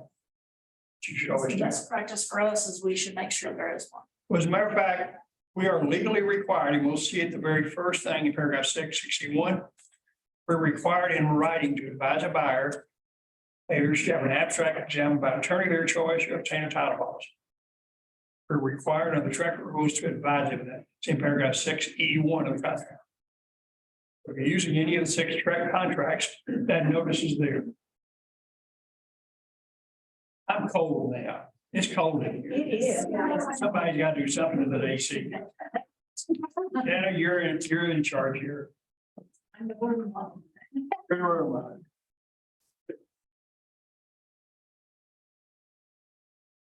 Yes, ma'am. If you have an investor that does not do a title policy, and then you turn around and you're now the seller agent, Mr. Agent. listing agent, Yeah, okay. so. is that- Okay, so our question is, so the Zoom people can hear, you've got a buyer investor, bought a piece of property, no title policy, so he did a cash transaction. And now he's gonna list it with you, so you can sell it. And the seller, this situation, there is no title policy here. And the buyer then would have to make a decision. The fact the seller didn't get a title policy doesn't restrict the buyer from getting your title policy. They don't have to have one there. Now, if your buyer bought the property without title policy, we have a form. It's a Bible. Just like if you don't do inspection, you got a form. So, you know, you got to do that. We had a nice couple, elderly couple, that has a different meaning to me now than it used to. They were in the mid-80s, moving down from Sherman Denison to McKinney, be their grandkids, like that. No title policy. And I said, we don't need a title policy. And I said, we got to talk. And of course, I had a form, but I said, let's meet. So we sat down in the conference room. And I said, you know, why? Give me some feeling. Well, Mr. Baker, you know, when the no guy said, Mr. Baker's never come. I own properties now, I own 60 years. I ain't never filed a claim. I ain't never made use of a title policy. I'm now old enough and rich enough to self-insure. I'm not gonna get one. He said, that's okay, fine. Boy, you know what you're doing. Sign here. We're good. But they understood, you know, there was a value there. They said, I never use it. And at that point in time, now, what you're doing when you're self-insuring is you're saying I can handle total title failure, which means you don't own the house. Because the person who sold it to you didn't know. Fraudulent say, you don't own the house. And it happens. But hey, he gets to do that. At his point in time, he gets to. Nice couple, very sharp. Which, you know, just being in your 80s, doesn't mean you're not sharp anymore. I mean, if people talk about, you know, senior moments, all that kind of stuff.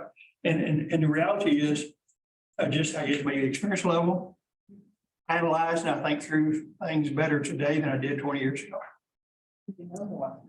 Maybe I know, I don't know, but there's no senior moment going on here, although, what was your name? Yeah, those challenges, we're working through that. But all these things, control, enjoyment, exclusion are all subject to exclusion, for example. You have the right to make sure, hey, I don't want you on my property. You have certain exceptions for that, though. You can't keep the police from coming on the property if it's legal. Fire department, you say, well, let my house burn. No, we're gonna put the fire out just so the neighbors are. So there's certain things, and disposition, you have a right to dispose of the property unless there's some impact, some things in your deed that have restrictions that don't allow you to do it. And so we see these things addressed in several parts of the contract. Paragraph 1, which is where the seller is going to sell and convey to the buyer. This is that right of disposition, where the seller is going to sell and convey to the buyer. And then paragraph 1 of the contract. Same first page, paragraph 4, leases. This deals with a possession issue. And we've got that, we're dealing with that right there. In paragraph 6, we find ourselves dealing with the issues of paragraph 6. And dealing with the rights, you got the title amendment, you got the title policy. You see in 61, that notice we're talking about, in effect title, or take the title policy, which is an obligation that you got to do. Paragraph 7, as you work through and dealing with, paragraph 9, paragraph 9B1 and 9B2 flow forward to paragraph 1. Paragraph 9B1 is where the seller delivers that title, general warranty. So in the contract, unless the parties change it, that would be the seller is delivering to the buyer as a general warranty. And the buyer is coming up with 9B2 good funds, except for the escrow agent.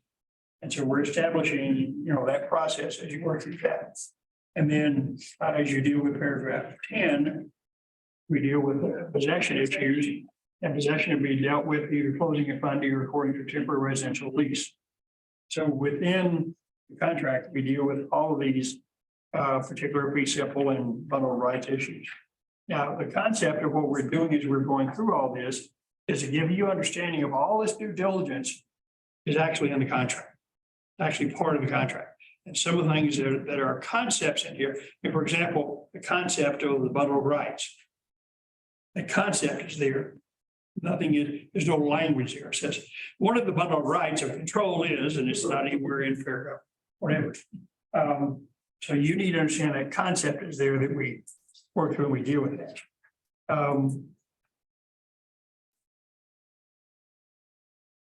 The due diligence process, that last paragraph on 2, hold up, paragraph page 3.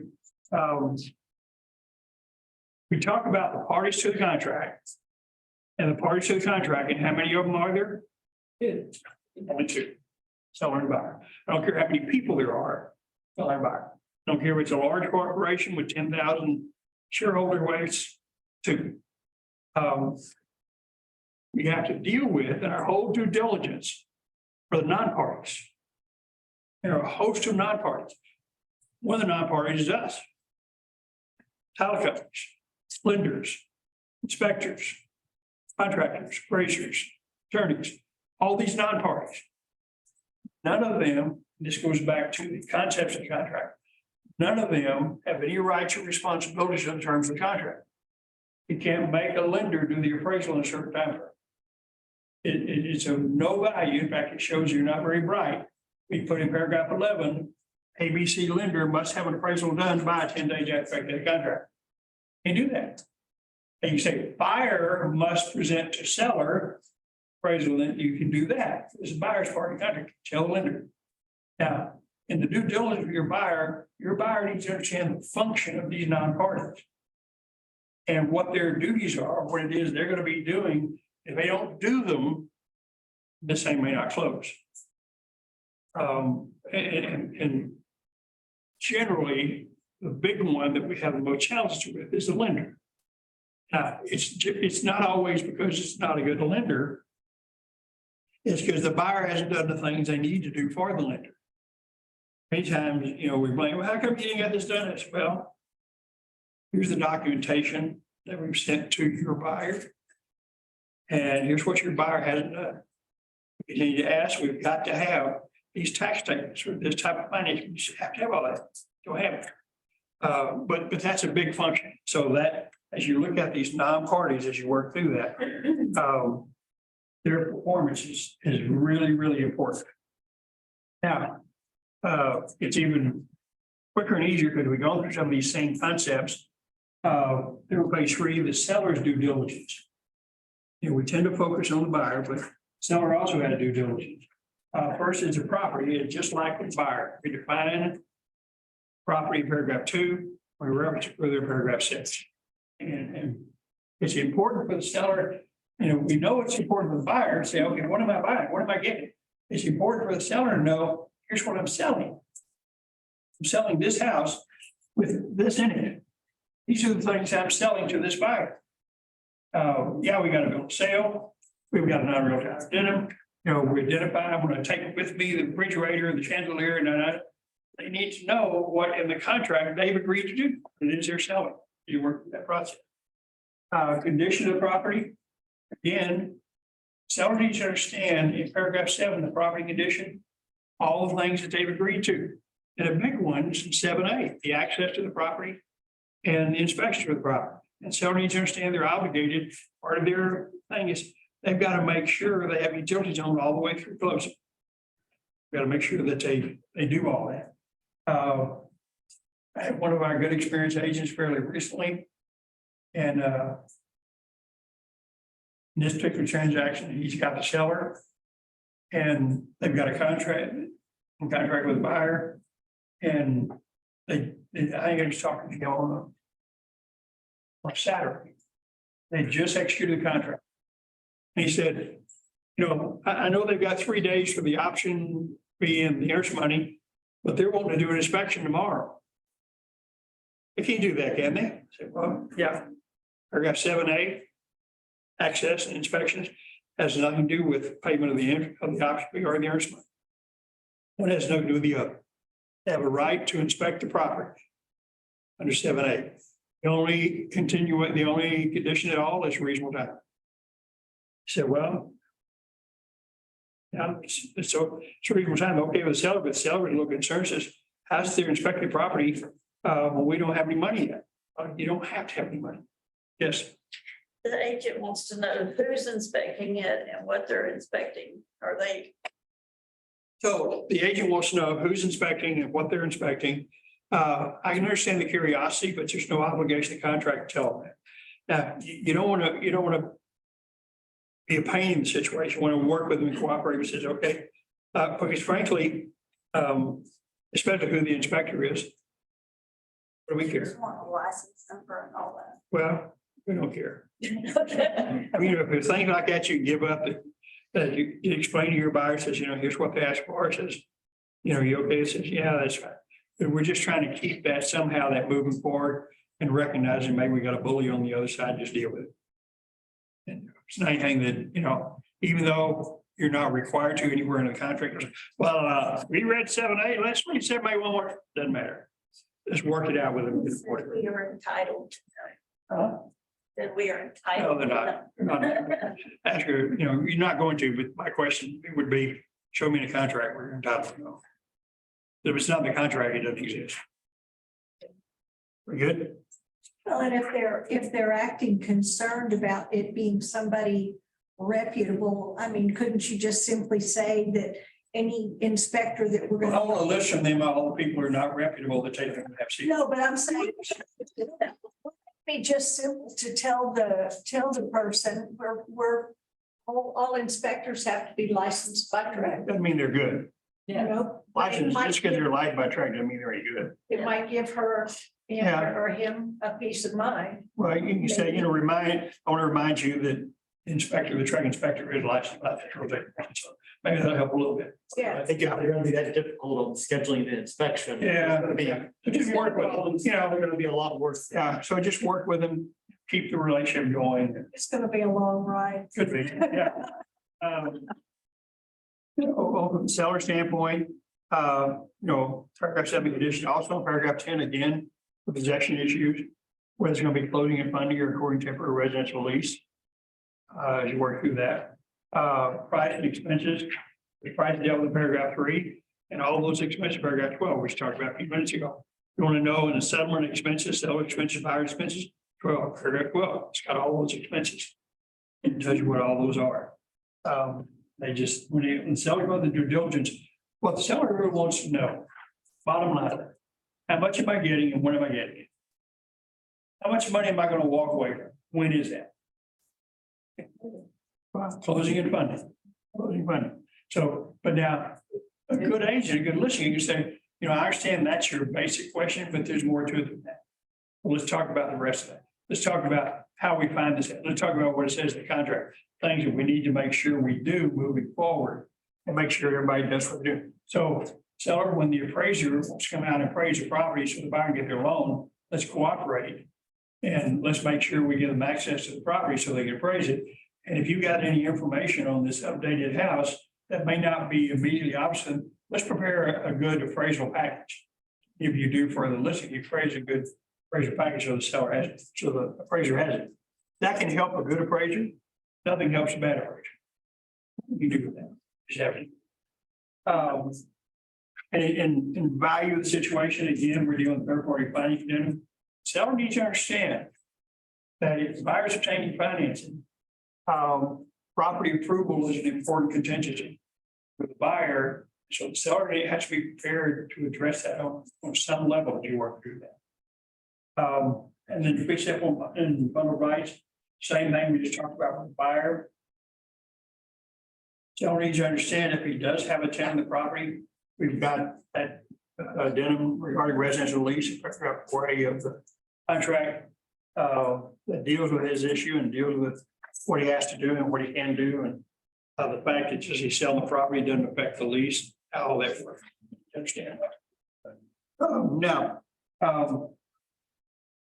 two things I say at the end here, when I talk about the big picture before, but the last statement, of course, this causes the agent to be familiar with the document and the process of the transaction. All these things we're talking about creates a situation that for you to effectively communicate your client due diligence, how all this works. Kind of have read, need to have read the contract.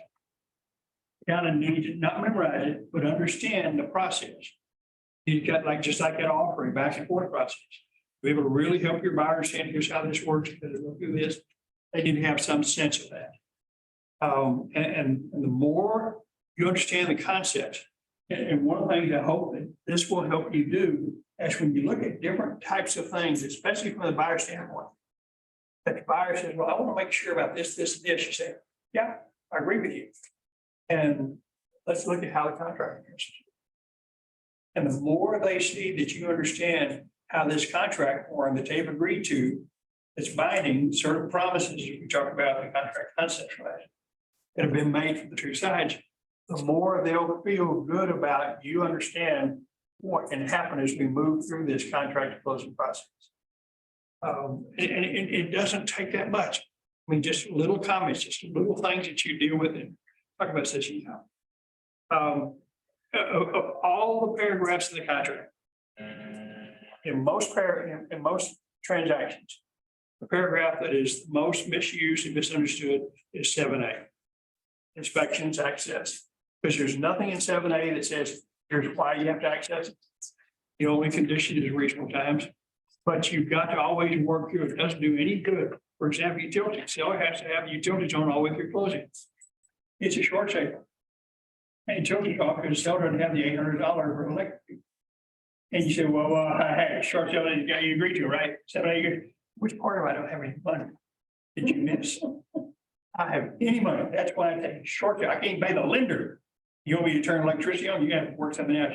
Because, you know, there's certain things in there you've got to work through, you've got to deal with. He goes to relationship one. One of the best examples we got in this room was Larry Levine.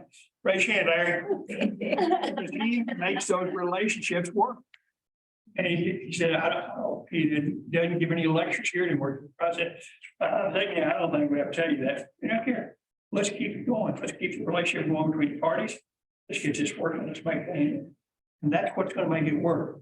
We need to understand the right and the wrong, because every once in a while, you'll get somebody on the other side who's a real pistol and they're really going through them. They say, anybody, we're entitled, we get righteous. let's see what we need to work out here. What can we do to make sure your seller's happy and gets this done? And then push down the shove. Have their broker, now in this case, it is, so that's a little challenge. I'll work through that. But, you know, we talk to them and say, okay, see what we need to do within the compliance terms of the contract, and see what the best practices are. Yeah. Now, there's one other form we want to talk about. There's something that frankly, I missed. I let this slide. I don't know how I let it slide. Because, you know, I go to the track meetings, either in person or virtually. Scholarship for residential lease. Second page of that lease, paragraph 23. This was added to the most recent version, 15-6 of this form. That's the trade. And what I've learned makes no sense, but the legislature did not create an exception. One of the rules in the property code is there's a requirement for the landlord to provide information they have about floodplains, flood disclosures on a property they're leasing. Legislature, in their wisdom, decided not to create an exception for a seller's temporary residential lease. Which if they thought through this on any level, if it had been awake when they considered it, gotta be careful. I'm really back to this. Dumb. I mean, it really is dumb. The addendum you have here and the one that we're using is the other form, the addendum regarding rental flood disclosure. It's a Texas Realtor form, 2015. There's a correct form, 54-0, that essentially provides the same information. And in a seller's temporary residential lease,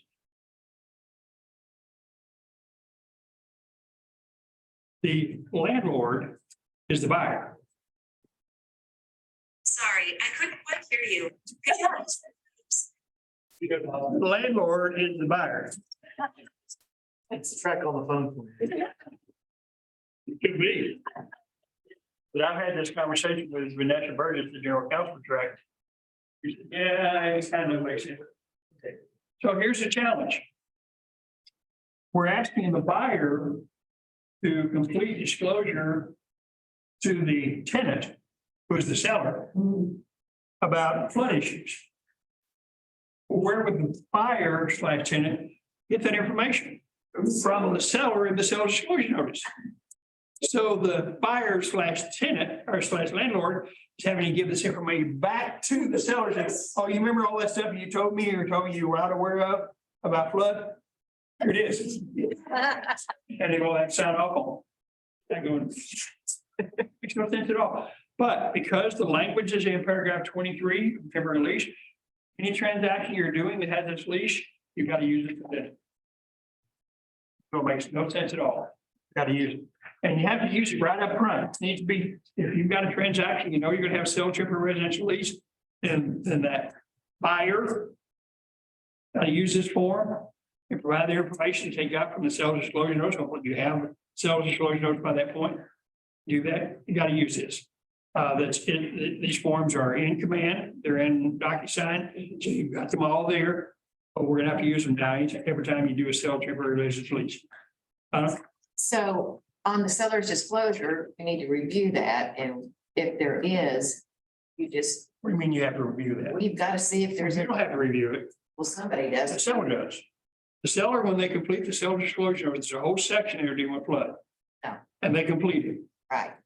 And so based on that information in the seller disclosure notice, the seller is disclosing to the buyer flood information. Now they're going to enter into a temporary residential lease. So in that temporary residential lease, the buyer, who is now the landlord under the terms of this lease, they're going to take that information they got from the seller in the seller disclosure notice, and they're going to complete this form as the landlord. And they're going to check all their boxes. and say, because let's say in self-disclosure, self said, no floodplain, don't know about it, not aware of it. So here the buyer is going to say, A, landlord is not aware, B, landlord is not aware of dwelling area flood. The buyer's going to say that because that's the information he got from the seller in the self-disclosure notice that he received from the seller. He said, I'm going to complete this.